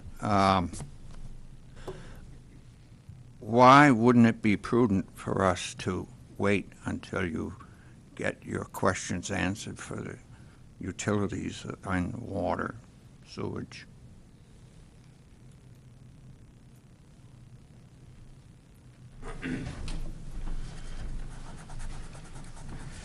If I may answer the question, Mr. Quinlan, because it is the first step, this is not the end of the day. But from a design standpoint, you must understand the economics of why expend that amount of capital in a design that you don't know will be even allowed to go under the design you're calculating on. If you are saying you're going to hinge the variance on something that has to be presented to the planning board, if it is something that is numbers driven, which in your background almost everything is numbers driven, if you change the number that you start the process with, all of your calculations change. And so we need to know, are we going to be allowed to have this maximum of 151 units or not? If it is yes, then we are proceeding to the calculation design phase that is required by your specific regulations for both the special use permit and the site plan review. If it is no, then in all likelihood the buildings will stay vacant and nothing will happen, as they have in the past. And that would be a shame. But I am saying all of your questions get answered. They're just not answered at this level of the design. This is chicken and the egg. We used to call this carpet bagging. You come in and you try to spend as little money as possible and get these people to give you their site plan, and the banks say, oh, if you want money to build that, go ahead, and so on. And finally, you've conned everybody into donating services or putting up some of the money. I mean, you're asking us to make a decision here on air. I strongly disagree. What have you given us? I've given you a detailed application for a variance, not a site plan, because this is the ZBA that is in charge of the variance. The site plan application goes to the planning board. But we are making a decision based on the interest of the public. You are making a decision, sir, in light of the law. And I am not meaning to argue, sir. I'm saying that the criteria that you are wanting to be inculcated into your review is not there in your regulations or in the state law. And I respectfully request that you allow the process to proceed with the right criteria in front of the right boards. I would ask again, Mr. Quimley, if there's something, as I have in the previous meeting, is there something specific that you might be looking for that we could ask the applicant to get for us? And I'm not trying to take sides either way here. However, I will reference one area that I feel that is constantly being said, and I think that everybody up here on this board is fully aware of the fact, as you have stated many, many times, that if this does not go through, which I'm not suggesting one way or the other, that is always thrown at us, that the mills will stay the way they are and nothing will ever be done, and we're fully aware of that. So I would ask you to be cautious on that when you're making those statements on a regular basis. We are fully aware of that, and we're taking all of that into consideration in our deliberation. I'm just going to leave it at that. But if Mr. Quimley has something specific that he would like you as the rep to the NCDC to get, then I would entertain that as a request. And it has to be related to the variance and be careful, because some of this of what you're asking for, and I know you're an architect, so you have, a whole greater deal of background, but some of this may be related to planning board, and I just want to be very, very careful that it's within the area of variance to which they're requesting, specific to that. Are you saying that we can't question anything? No, you can question. You can question, ask all the questions you want. I'm just asking you to be careful, because some of these questions in the past that you've asked were great questions, no question about it, but they tend to be more towards the planning board, and that's my concern. Well, let me start with my Sure, first go ahead. one. Is there, I think there's a gentleman in the back that had a comment. I mean, you had opened it up to the public. Right, but I thought he still had questions for this Okay. based on All right. his previous Yep. question. Fine, sorry. Yes. This may be in another area then. You say that this will not necessarily be an all-student dormitory. Which is it most of your, which it is in most of your projects, or are on near or on college campuses? I don't believe that's a correct statement, sir. I don't believe that, New Haven, Hartford, Lowell. which are major cities, sir, I don't believe that they build student housing. That's been the evidence given to you in their materials. That's on the disc. That is now part of the record from the public forum of the 3rd of January. That is the testimony that Ms. Grossman gave at the prior meeting. That is a misstatement of the evidence. They do not build student housing. This is not intended as student housing. I think, if I'm correct, your concern is the single-bedroom units or even the two-bedroom units. Are you concerned that they're going to turn into student housing? Because if that's a concern, that's not our concern. That's over there on that side. Doesn't that have to do with the public interest? We can't control who's going to, I don't think anybody can control, really, and I could be wrong, correct me, staff person here, that you really can't control who's going to live in these units, because then you run into discrimination. And That's correct, Mr. Chairman. And also, dormitory housing is permitted by right in this zone already. it is. I'm just stating So, that I that's mean- not their market. That's not who they are building I'm not sure if for. that's what you were concerned about, Mr. Quigley. I'm not trying to, give you a hard time here. I'm just trying to do the balance act here, which is not easy.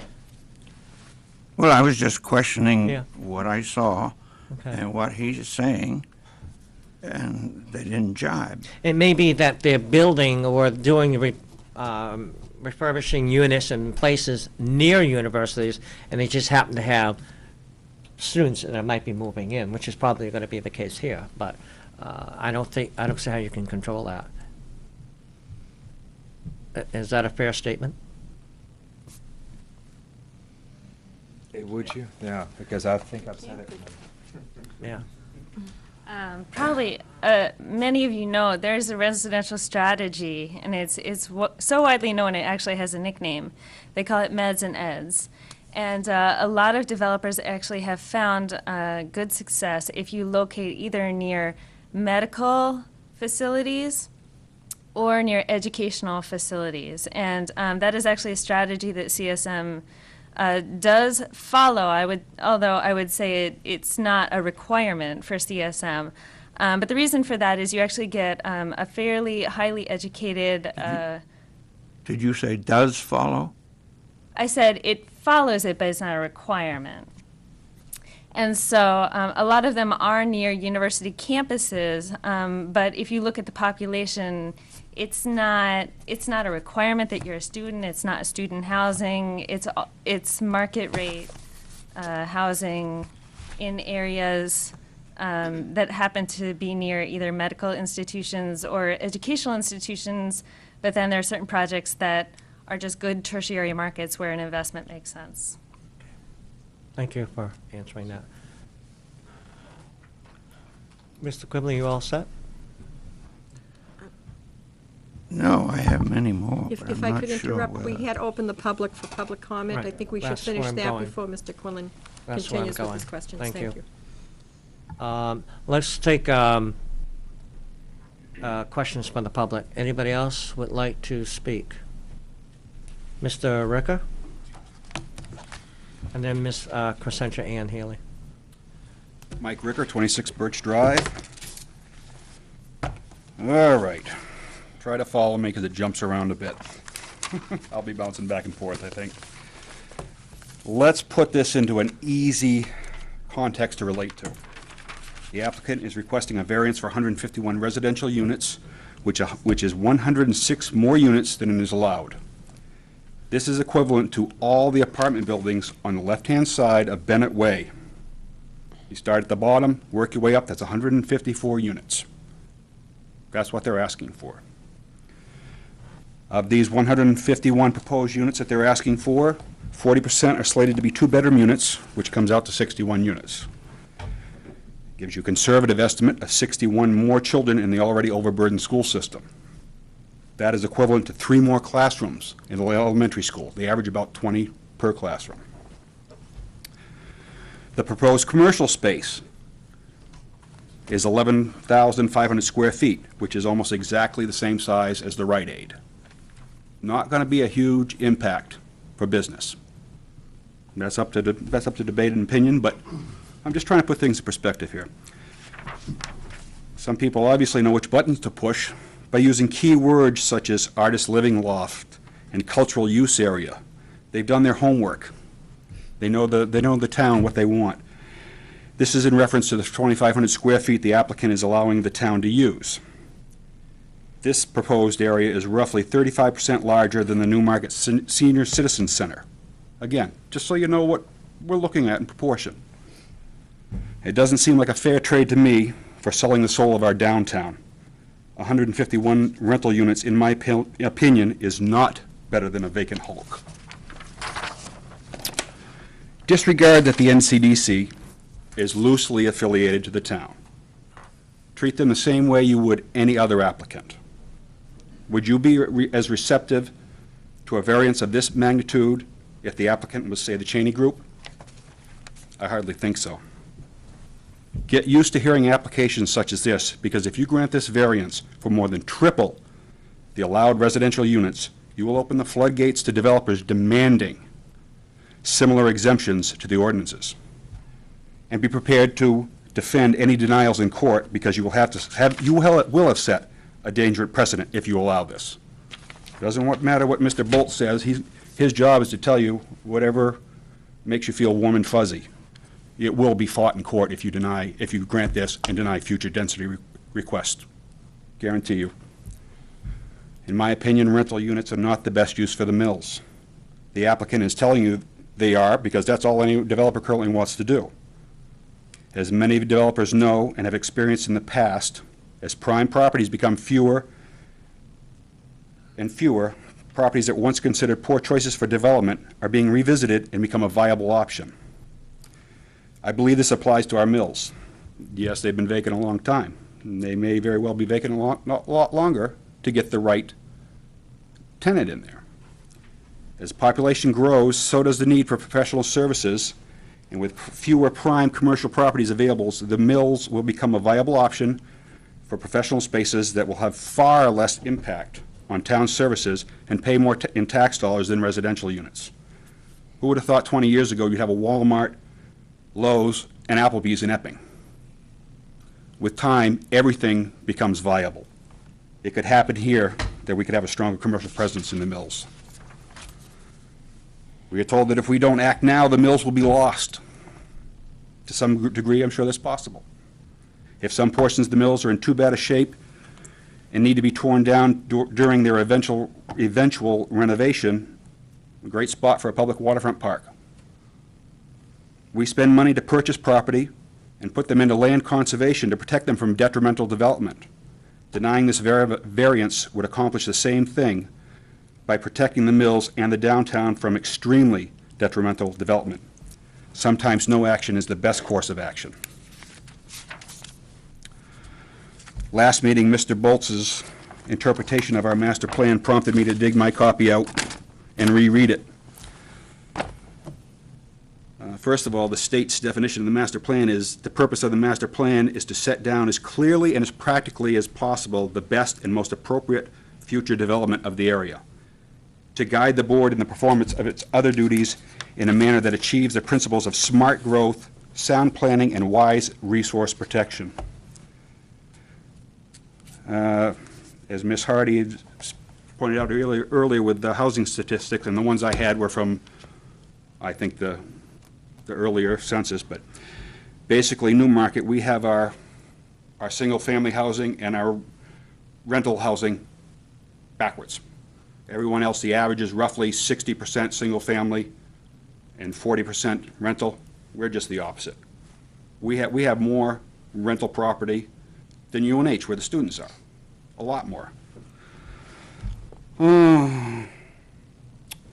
So now here where it gets a little fuzzy, because I'm going to be bouncing around inside the master plan.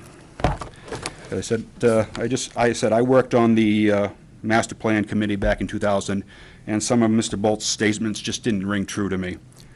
And he's doing his job. He's a lawyer.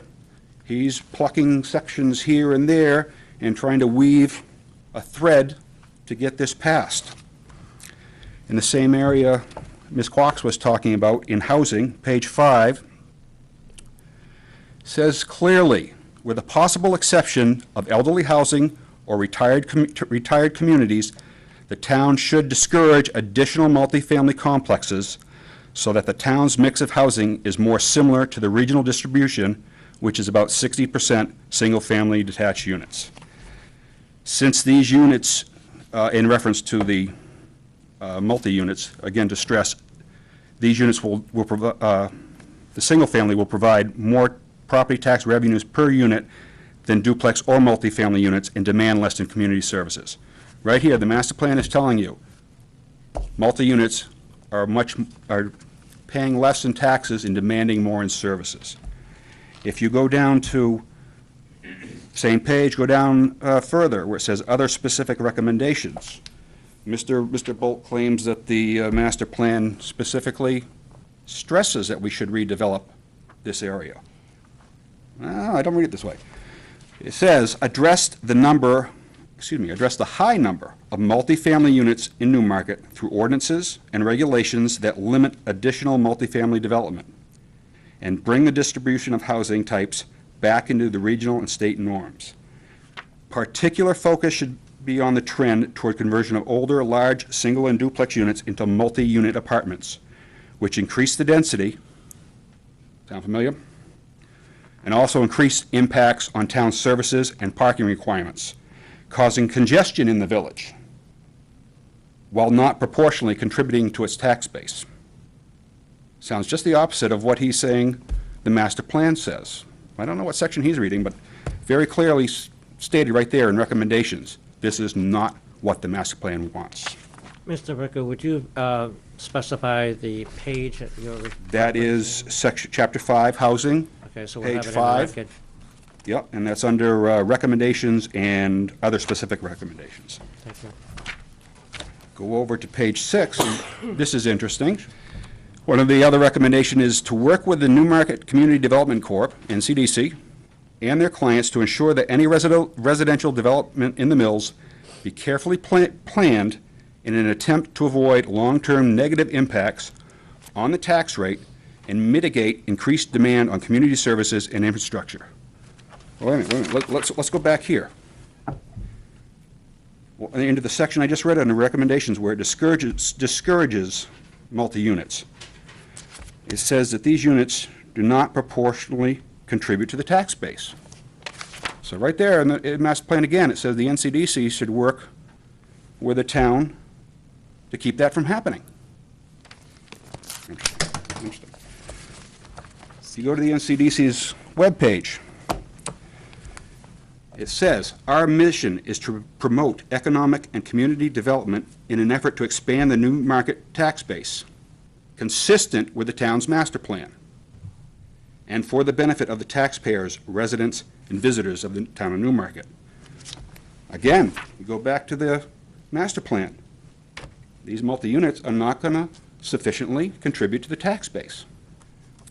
Again, now they're going against their mission statement. I think that's all for that. It is my understanding that the NCDC took possession of the mills to protect the town from any liabilities associated with them. No one knew what they were going to get into with toxins, hazardous waste, whatever. It just formed a layer of insulation to protect the town. And if NCDC thinks 151 residential units, rental units, is, quote, consistent with the town's master plan and for the benefit of taxpayers, residents, and visitors of the town of Newmarket, then who is going to protect us from the NCDC? This clearly goes against the master plan, clearly goes against the zoning regulations. Who's going to protect us? You people on this board right here. The zoning ordinances say no to 151 units. The master plan specifically says no to this type of development. Now is the time for you, the zoning board, to say no to this variance. The desire to squeeze every penny's worth of income out of this property is not a justifiable criteria for a variance. Please do your job, as Newmarket's master plan clearly spells out, and deny this greedy variance. One other thing I have to bring up. Whoop. Yeah, back in. And it's probably a good thing that the town's attorney is here. I was at the January 3rd meet and greet by the NCDC in College Street, and I was a bit concerned that Chairman Glennon, after identifying himself as a member of the town council and the ZBA. Not the council, it was the ZBA. Okay. I knew it was definitely the ZBA.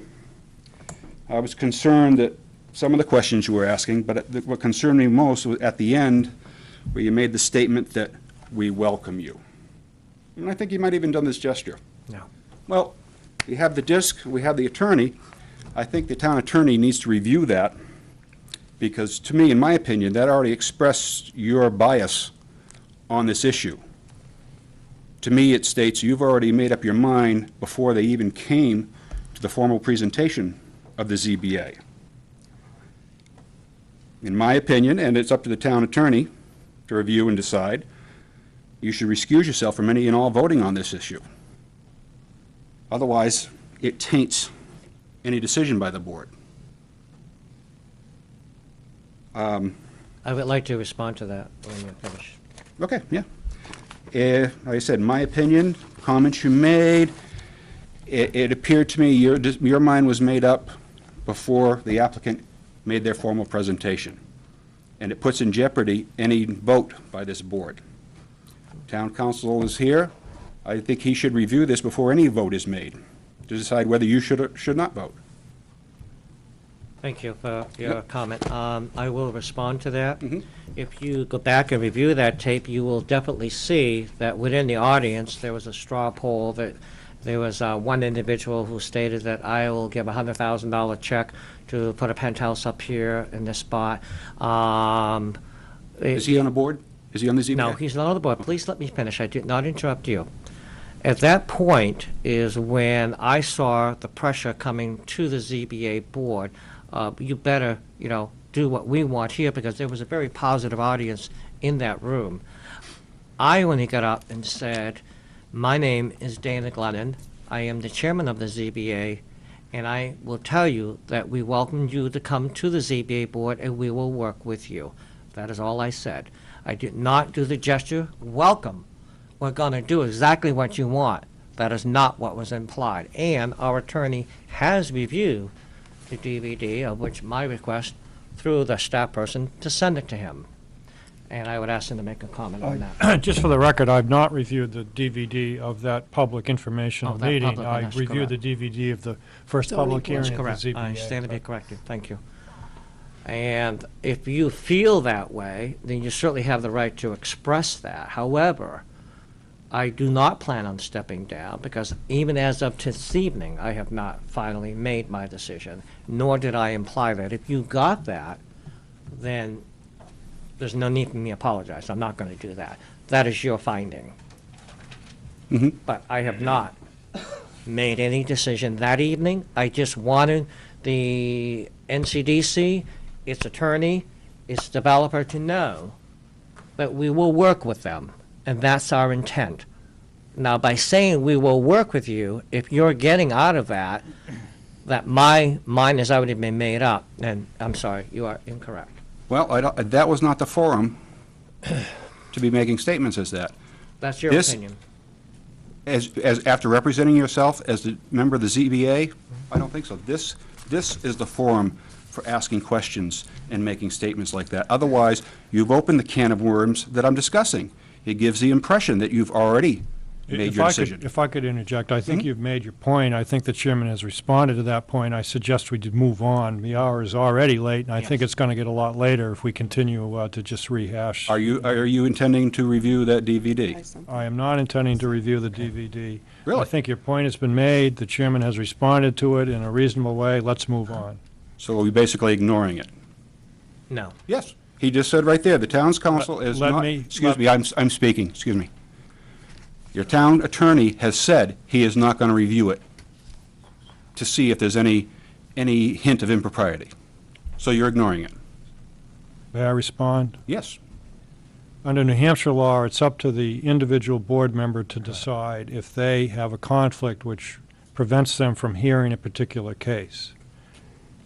It's not up to the town attorney, it's not up to the other board members, it's not up to members of the public to make a decision about whether a certain board member is going to step aside or not because of a conflict. Your point has been made. The chairman, I think, responded to it in an effective way. I think we should move on. Just hope it does not come back to bite you. Okay, Mr. Ricker, our staffer just- is going to clarify some information, and then we'll... Mr. Ricker, thank you for your careful review of the master plan. There is a section that follows the section that you quoted that I wanted to make sure the public was aware of. And Which I'm page are you on? referring to page 6 in the housing chapter. Mhm. And you had made mention of the fact that we need to bring our distribution of housing types back into line with regional and state norms. And indeed, it does talk about the prospect of converting older single-family and duplexes into multi-unit apartments in the downtown, or the inner core, if you will, which increase the density. However, yes, causes congestion. However, it does go on, which you'd fail to mention. This approach should reflect the historic pattern of the downtown. However, where densely populated areas should and always have been found. This is particularly true where the town seeks to encourage the development of a vibrant downtown which requires a sufficient population base. If you go to the next bullet, it goes on to say the town should work with the Community Development Corporation and their clients to ensure that any residential development in the mills be carefully planned in an attempt to avoid long-term negative impacts on the tax rate and mitigate any increase on community services and infrastructure. And I wanted to submit to you and to the board and the public that if this passes this evening and goes to the planning board, it will be one of my staff recommendations that prior to the issuance of the special use permit and any site plan approval, that there will be a detailed fiscal impact analysis done, which will take a look at the associated revenues that would be generated by this development and any costs that would be incurred by the town and the school district, and that prior to any approval of any site plan or special use permit, that there be adequate measures taken to mitigate any increase. So this is a benefit and has a positive gain to the town of Newmarket. Thank you. Thank you. Ms. Quox? You have a I'm all question? set. You're all set. And Mr. Shelton? No, Does I- the- Well, he wanted to respond, I think. I was just going to respond to Yeah, that's why I was... Mr. Ricker's question on you stepping down, and 673-14, Roman numeral 1 and 2. Only a board member can make that recommendation, and only the person affected can make the decision. Thank you for doing so. Ms. Crescentia? Thank you, Mr. Dana. I'm sorry, Ms. Crescentia Ann Healy, I'm sorry. Ann Healy. Threw me off there for a second. Yes, thank you. I live at Rivermore Landing. You all got my letter, and so I won't beat a dead horse, and many of those issues perhaps do not apply to the zoning board. There were, and if they do, please say so, but you'll handle it, I know. I am very concerned, I hate to use the term blithely, but I felt, Mr. Bolt, that you blithely went over the crossing of pedestrians from the mill to the parking lots back and forth. Ms. Crescentia, could you please address the board? Oh, I'm sorry. Would you please tell Mr. Bolt that I felt that he blithely went over the issue on back and forth about pedestrians crossing. There are parking places on that mill property. There are 22. I would not want to be around to see who's going to park in the 22 for all those units, 151 units. Many of those units will have more than one occupant. We're looking at a huge increase, in my opinion, of public safety, police officers, life crossing the streets, but that number is too huge. It's too huge to handle. And was your last thing, Ms. Hardy, on your list, impact of values, of local property values? The impact that this project will have on the cost of municipal services and the costs of the tax revenues that will be generated. There will be a fiscal impact analysis done to assure that there'll be a net gain or positive benefit to the town of Newmarket. But number 5 of your 5 The points. criteria, the value of Oh, the surrounding yeah. properties will not be Correct. diminished. Yes. Right, that's what you're referring to? And Yes. Yeah. And it's going to be a major impact on the surrounding properties. Bryant Rock, Rivermore Landing, major impact. And I just feel also, I agree with you, Dana, which I haven't done in a long time that I've agreed with you. But I do agree, Mr. Bolt running the NCDC almost is, the word you use, pressuring, like the good ferry will never come to Newmarket again. And we have to take a chance on that because I don't feel this is the right project. And I felt Mr. Bolt was giving that impression, our love, our desire for the mills being overridden by taking on the first thing that came by that is really open to us. And this is not the project for that. And that's it. Thank you for sharing that. And Ms. Caprioli, do you have a question?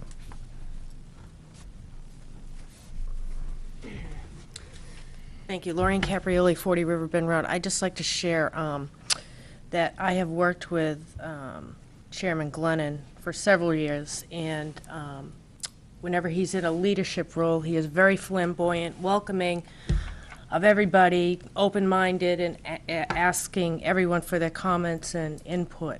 Right, wrong, or indifferent, it is consistent. Thank you. Well, that is a compliment, I think. Thank you, Ms. Caprioli. with a grain of salt. Are there any other public comments? For, against, in between? Mr. Cohen?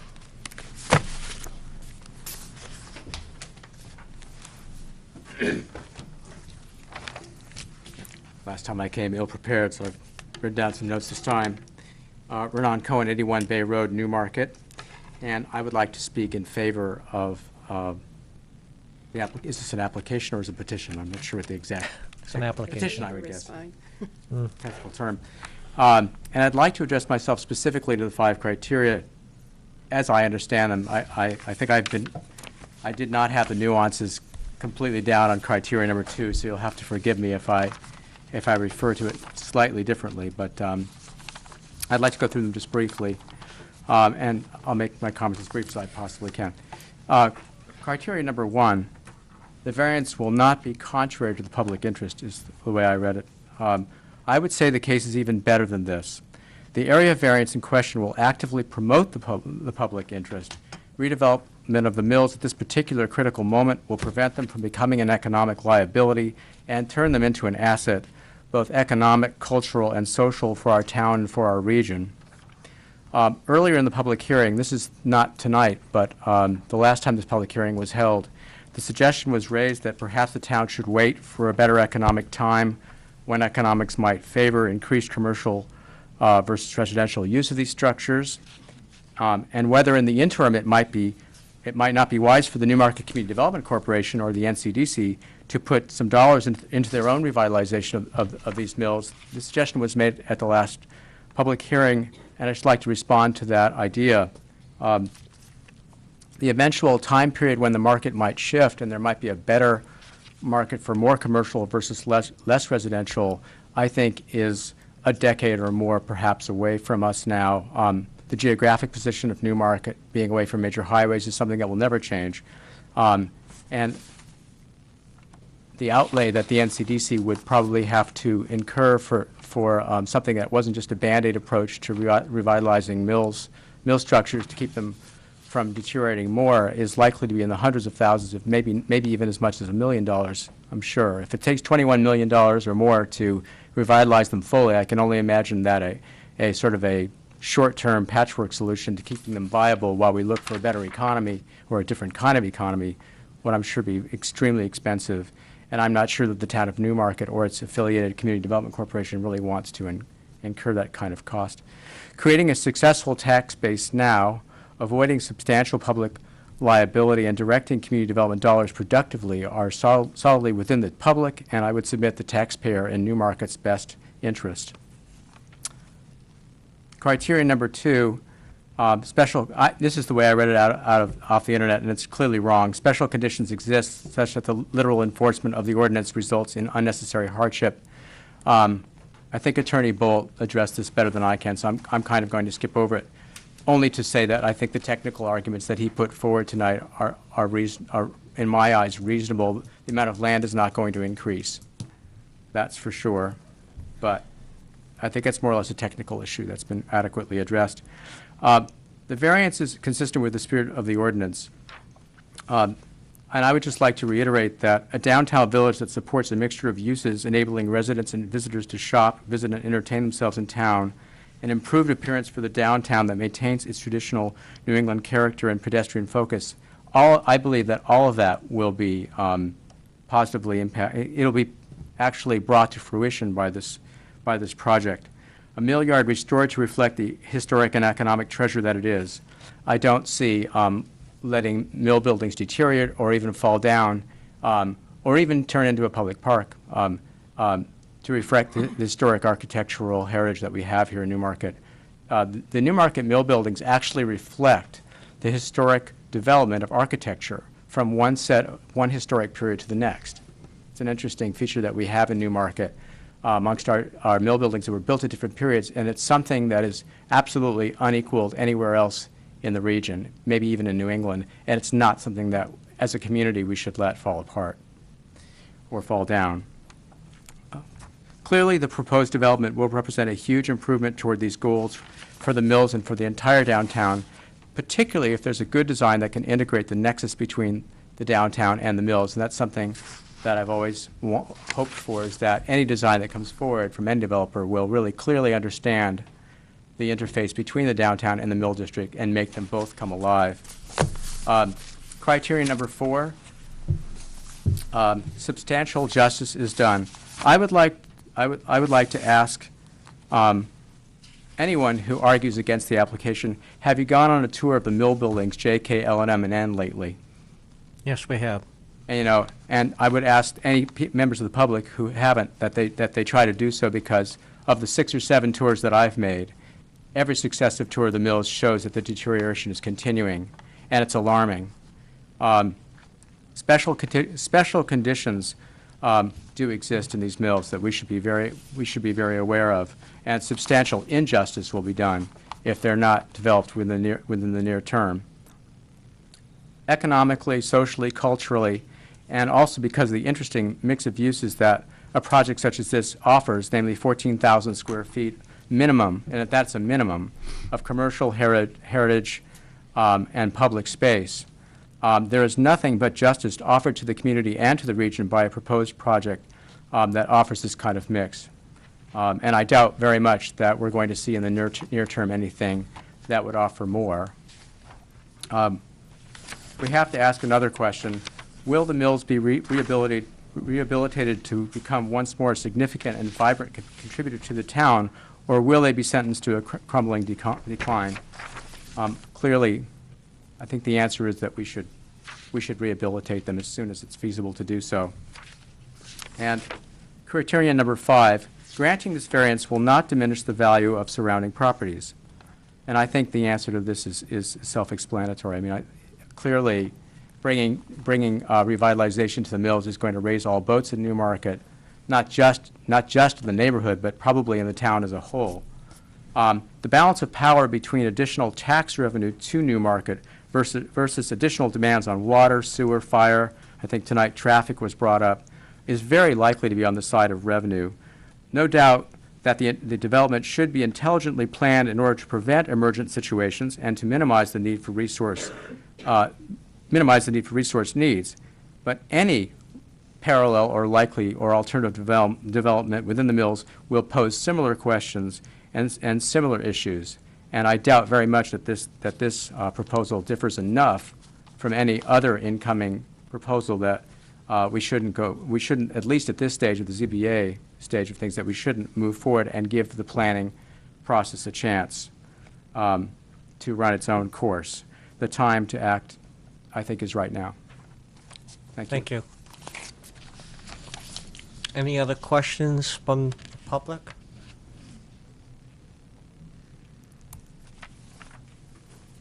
Just a second, I'm being passed something here.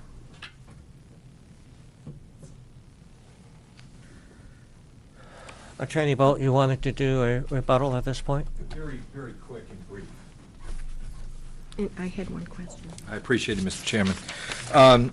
One statement was made, I believe by Mr. Ricker, that by his calculations, allowing this number of units will create, I believe your number was 61 children in this development. If his math is correct, there should be 72 children in Rivermore, and approximately 30 in Bryant Rock. And I believe there are less than 6 in Rivermore, and I don't know of any in Bryant Rock. But I know there's nowhere near the mathematical calculations of his supposition. As Ms. Hardy has already countered, the master plan addresses the issue of the redevelopment of these mills versus the redevelopment out in the hinterlands. We wholeheartedly agree with the anticipated need for the fiscal impact study. That is something that's in your requirements. We wholly expect to have to provide that, and that is something that CSM's people put together, your people review.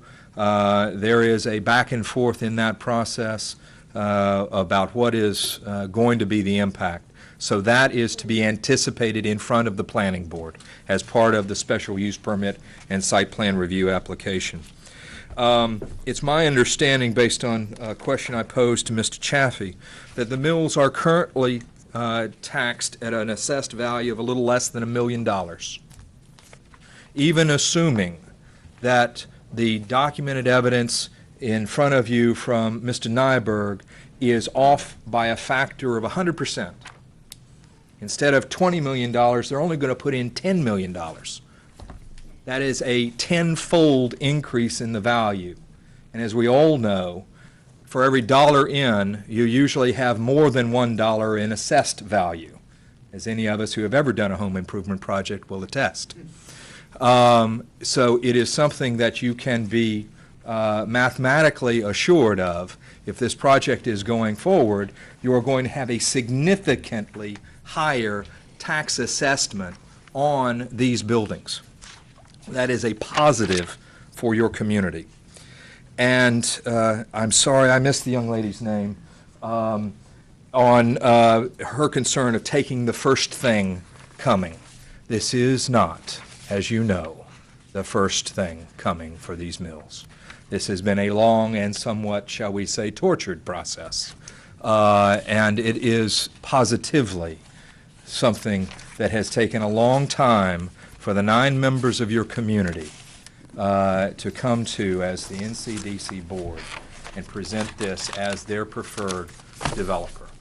I thank you for the opportunity to present additional evidence to you. I hope that we have successfully answered your questions. If there are any others, I welcome them at this time. If not, I will blithely, as I think the phrase has been used, sit down. One moment, please. Mr. Shelton had his light off. I don't have any, no. Oh. Her light's on, not mine. No, your light is on. I didn't touch it. There you go. She's pushing your buttons. I'm pushing your buttons. Yeah. Yeah, Ms. Quox, please. I'm just curious, the 2,500 square foot area for public space, has that been rectified between the NCDC and the developer? Do we have a commitment from the developer to provide that renovated space, or will the town or the NCDC have to incur the cost of renovating that public space? I don't know if that has been answered yet. But we do know that there is a commitment for at least the 2,500 square feet of space. But We will have the- no idea what they want, what NCDC yet wants, or who their, shall we say, end user. Is it going to be the newly developed NHCCC, the coalition of various community? I'm just wondering, they're using the 2,500 square feet of public space. It sounds nice, but I'm wondering, is the town going to end up having to pay for that space, to renovate it, and so forth and so on? Because if not, it's... I can't imagine that the town would be doing it, but Arlen, please, if you can If I can clarify. If I can clarify, Arlen Chaffee, President of the NCDC. We stipulated in the request for proposal that a minimum of 2,500 square feet would be set aside for civic and cultural space, and the developer responded with that amount for that space. And I believe, it's rough fit up? We haven't talked about it. Yeah, we've got to nail that down. But the owner or the tenant of that space will be the Newmarket Community Development Corporation at the outset, and will continue to be the tenant unless and until another nonprofit steps forward or group steps forward that wants to take that over. Okay. But the spirit and intent of that is that it would be used for civic and cultural space, and we wanted that reserved, and that's why the NCDC would hold that at the outset, to make sure that it didn't just kind of get absorbed into regular development. I also noticed at the last meeting that the College Street management was reluctant to say anything in regards to how they plan on handling that, and that gives me question as to whether or not, if the NCDC of the town's going to have to acquire that in its raw state, if it's going to be structurally sound or reinforced by them or not, or are we going to have the burden of doing all that ourselves? I mean, it sounds good, but this is the second meeting in a row that College Street management has been very reluctant to discuss that in any way, shape, or form. Only because we haven't finalized negotiations with College Street on it. All the stipulation in the RFP put forth, and that request for proposal is a public document. It's on our website. All it put forth is that there would be a minimum of 2,500 square feet of space, and that it couldn't be tucked in the back corner of the bottom floor. It had to be in a viable area. Yeah, but I mean, if it's going to be to the point that the town or the NCDC is going to have to incur the cost of renovating that and bringing it up to par, that is a substantial It would never expense. be the town that would be. It would be the NCDC. It's the NCDC. But If I can interject there, in order for that to become a burden to the town, the council would have to accept it. Correct. First of all. And I think what you're referring to, Arlen, is the fact that the NCDC will retain that property or that square footage until said time. Perhaps something such as Locker could possibly take over, or somebody else could take over. The NHCCC group right now, and, Right. and I don't want to go too far astray, but the NHCCC group that's been pulled together is pulling together a proposal for the NCDC as to what types of uses might go in there, and then we have to agree. Hey, that sounds like it fits the criteria. And just for the public record, I have been asked to sit on that board as a representative from the council. I have recused myself until this situation is over. And at that point, I will be going back to help them with that process. But my concern is not the use of that 2,500 square foot. My concern is the cost that the NCDC can incur, which is, in my mind, is still a cost to the town. How is it a cost to the town? I don't see how it would be a cost to the town. If not, The town has to rehab the space. because the town has to rehab the space. Why would the town have to rehab the space? That's The what I town don't wouldn't get. have to rehab the space. Who's going to I mean, rehab it? If, it is a process of negotiation between the owner of the building, NCDC, which is separate from the town. It's legally separate, viable entity. And the preferred developer, CSM. If it is something that you are concerned with on, which space it's going to be, we don't know that yet. That's not been designed. if it's a process of, one thing I do need to clarify before I forget it, you said that NCDC will continue to own it after the fact. I wanted to clarify that because that would technically be a subdivision. Okay. And that is not the anticipated plan. The anticipated plan is that the entire structures at the end of the day would go over to CSM. We would retain rights to, much like a leasehold interest. The terms of that leasehold interest have not been negotiated in any way, shape, or form. So that truly is one of those nits in the development scheme, frankly, almost at the very end of the process. We have to get through a long way before I think a lease is to be signed off. We don't know if that is a market rate lease or a $1 for 99 years lease. But it is something that the expectation is, based on the RFP and the letter of intent that the parties have signed, is that that number of square footage in viable space, not tucked in the basement, in viable space would be available for NCDC or its assigns.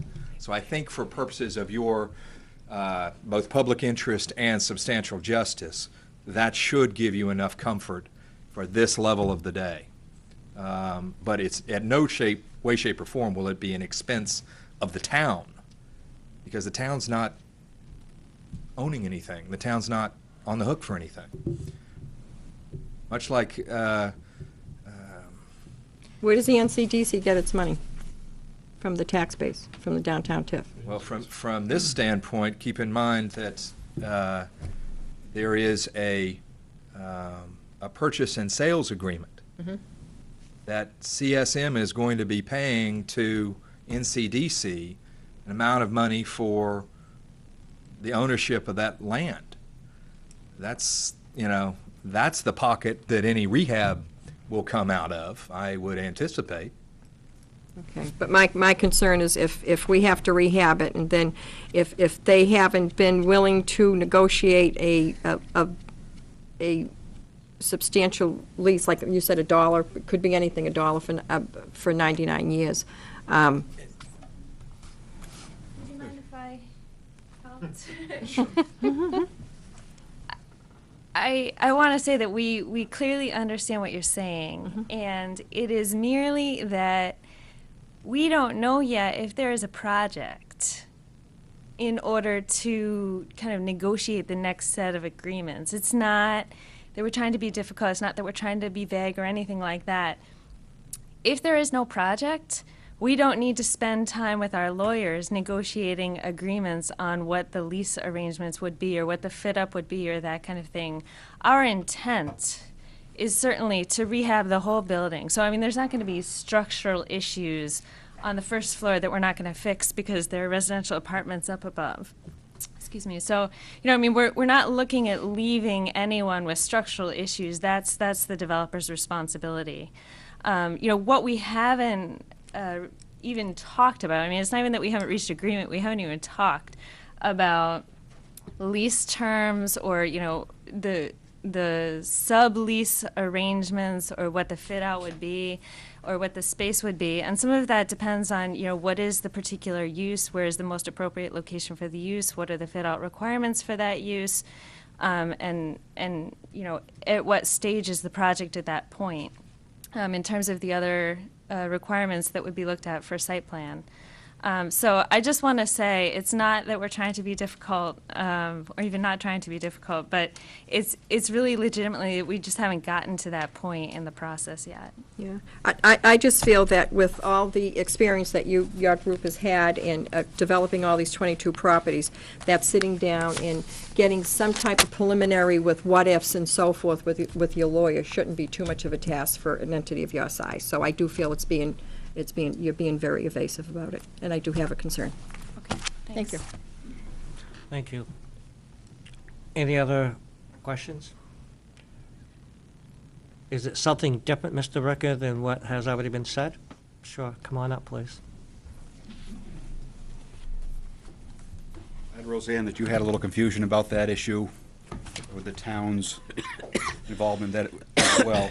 So, to clarify, correct me if I'm wrong, The town has zero interest, liability, fiscal interest in the mills whatsoever. It's all the NCDC. Anything that happens or doesn't happen is on them, correct? That is correct. My understanding, is that correct? We have no, the town has no responsibility, no ties to it, other than We own the property. you own it. CDC owns the Right, property. so there's no liability on the town. Has easements. True, that's correct, that's right. I The wouldn't want easement. to say there's no interest that the town has, because I Yeah. haven't done title. Right. But if you're talking about who's going to be responsible for the fit-out of these buildings, it's not the town. Right. All right, so that being said, need to clarify Renan Cohen's statement that if nothing is done, it's gonna cost the town money to shore up these mills or clean up or whatnot. It's not gonna cost the town anything. I just want this, for the people out, TV watching. It's up to the NCDC to maintain their property, just as it is any other property owner. And that's a very good point. I'm glad you brought that up. Okay. Because that's important. It is the responsibility of the NCDC. So Lot of- when we hear comments that the buildings are going to deteriorate, that's not the town's issue. The town could be sympathetic to that, and this board could be sympathetic to that, but that's not the issue at hand. That issue falls squarely on the shoulders of the NCDC. Just same as if my house was falling down, town's gonna say, too bad, your property. Okay. Sort of harsh, but. In response to Mr. Bolt's response to my, my calculations, 40% of the units are two-bedroom, which comes up to 61 units. With the potential, if you use just one child per unit, that's 61 kids in the school. He's comparing apples to oranges when he's comparing Bryant Rock and Rivermore to this proposed development. Those are both condo associations. These are apartments. My wife works for the school. There is a tremendous influx and outflux of children through the school systems. It's unbelievable. Rental properties are a lot different than condos as far as the family makeups that go in. People in condos use it, either retired, I believe, or use them as a stepping stone to buy the single-family home. Renters, that's what they can afford. Then that's what they've got. And I think it's a true statement that you have the potential for 61 children to be in the school. Thank you. Thank you. Now, one question, if we close public comment and we move this meeting, say for whatever reason, to the next week or the next hearing, do we have to post again because you No. closed public hearing? No, I'll go over that. Once we close this, my intent is to deliberate this evening, and I'm sure the public's going to have an idea where this board is going, and at that point, I will request, I have requested, and she's accepted, as much as I've asked you folks, but you've decided you really didn't want to do that, and that's fine with me. Ms. Harding, as the staff person, will summarize our findings. And again, you'll have a clear picture this evening of where we're going. And we're doing this procedurally because in our previous meetings, one of them, we had decided we would follow this protocol, this process, and that's why we're doing it this evening. Our intent is to have a summation of our opinion. It will then go to legal, hopefully by Wednesday or Thursday. It will be in a draft form. And then it will come back to this board, not until Monday evening at February 11th at 7 o'clock. It will not be a public hearing. It will be a time to allow the board to review findings of fact and I believe present it to the public at that point. And I just have one more question for the attorney.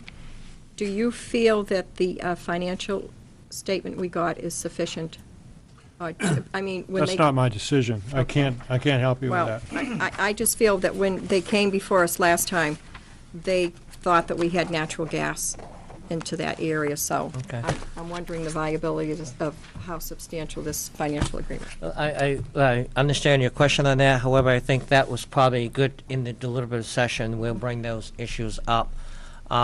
Just to make it very clear, in the draft form of our summarization of the facts and finding that Ms. Harding will be doing, nobody on this board will have access to that information until Monday evening, nor will the attorney on the other side have access to that because it is in the draft form. Just as the public, well, no, Mr. Cohen. It's nothing new. Please come up to the podium.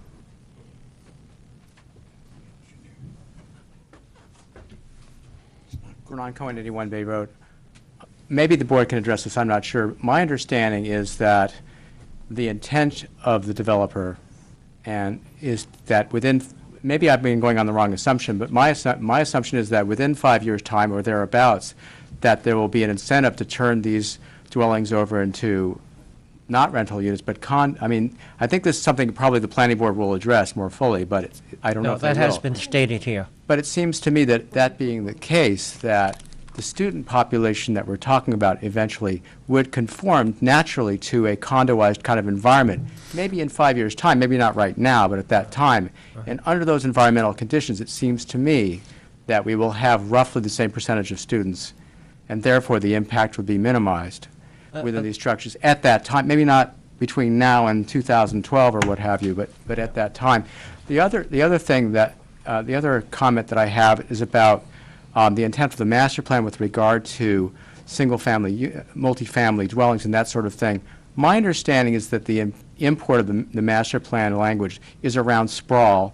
It's around how these multifamilies extend themselves across the landscape, and also how we concentrate single and duplex kinds of dwellings within an urban center, which in my mind is environmentally friendly, which tries to mitigate in favor of open space. It tends to concentrate residences within an urban center where I would argue that they belong from a heritage point of view and also from an environmental point of view. That is clearly within the language and the intent of the master plan. It also creates efficiencies of transport. It decreases pollution potential. It also, by bringing people into our mills, a sort of a critical mass of population within our downtown center, it revitalizes the downtown, and it allows there to be a vibrant downtown that ultimately may bring in a market, may bring in other businesses into the general downtown area that will cause our residences to travel less across the landscape. Therefore, also less pollution, less transportation, less sprawl. That is clearly within the master plan, I would guess, not just of our town, but of the region. I would like to submit that into the record. Thank you. Can we take a break? Before we do that, we got to close the public. Ma'am?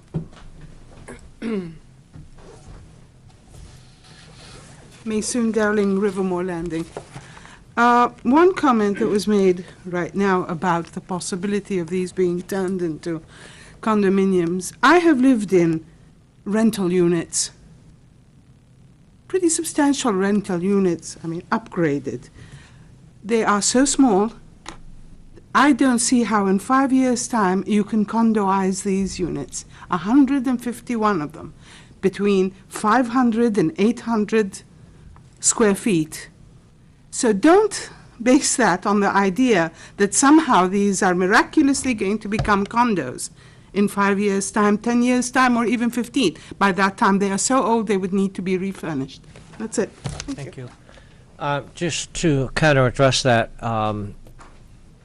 the attorney speaking for the NCDC, I believe at one of the meetings, I think it's on the CD, what they're looking for is high-end upscale people, such as, people going to, I think you use like law school, medical, people like that. So, and it is a concern. I don't mean to belittle that. It certainly is a concern, but I think that's where their market was going when they made that statement. Realize that. Okay. I think it's false. Thank you.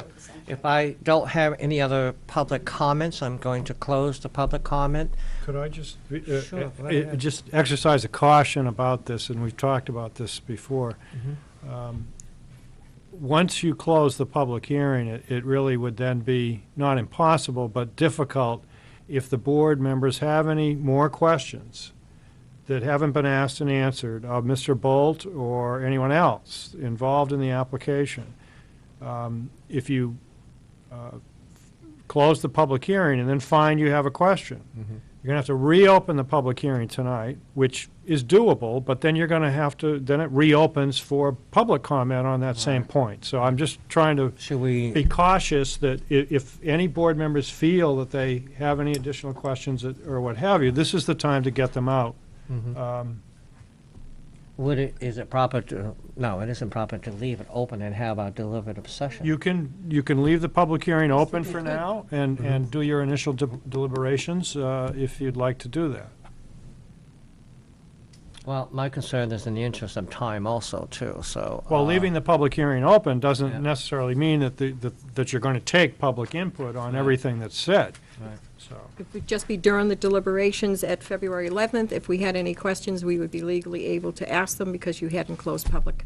well, you mean continue it to February 11th? No. I don't think I didn't Oh, understand okay. that. He was Means- implying Just during for the tonight. deliberation. Just for This is tonight, just for okay. tonight. You sort of described it before, Attorney Bates, as sort of a timeout from Right. interacting with the public, but Right. giving the board members a chance to deliberate.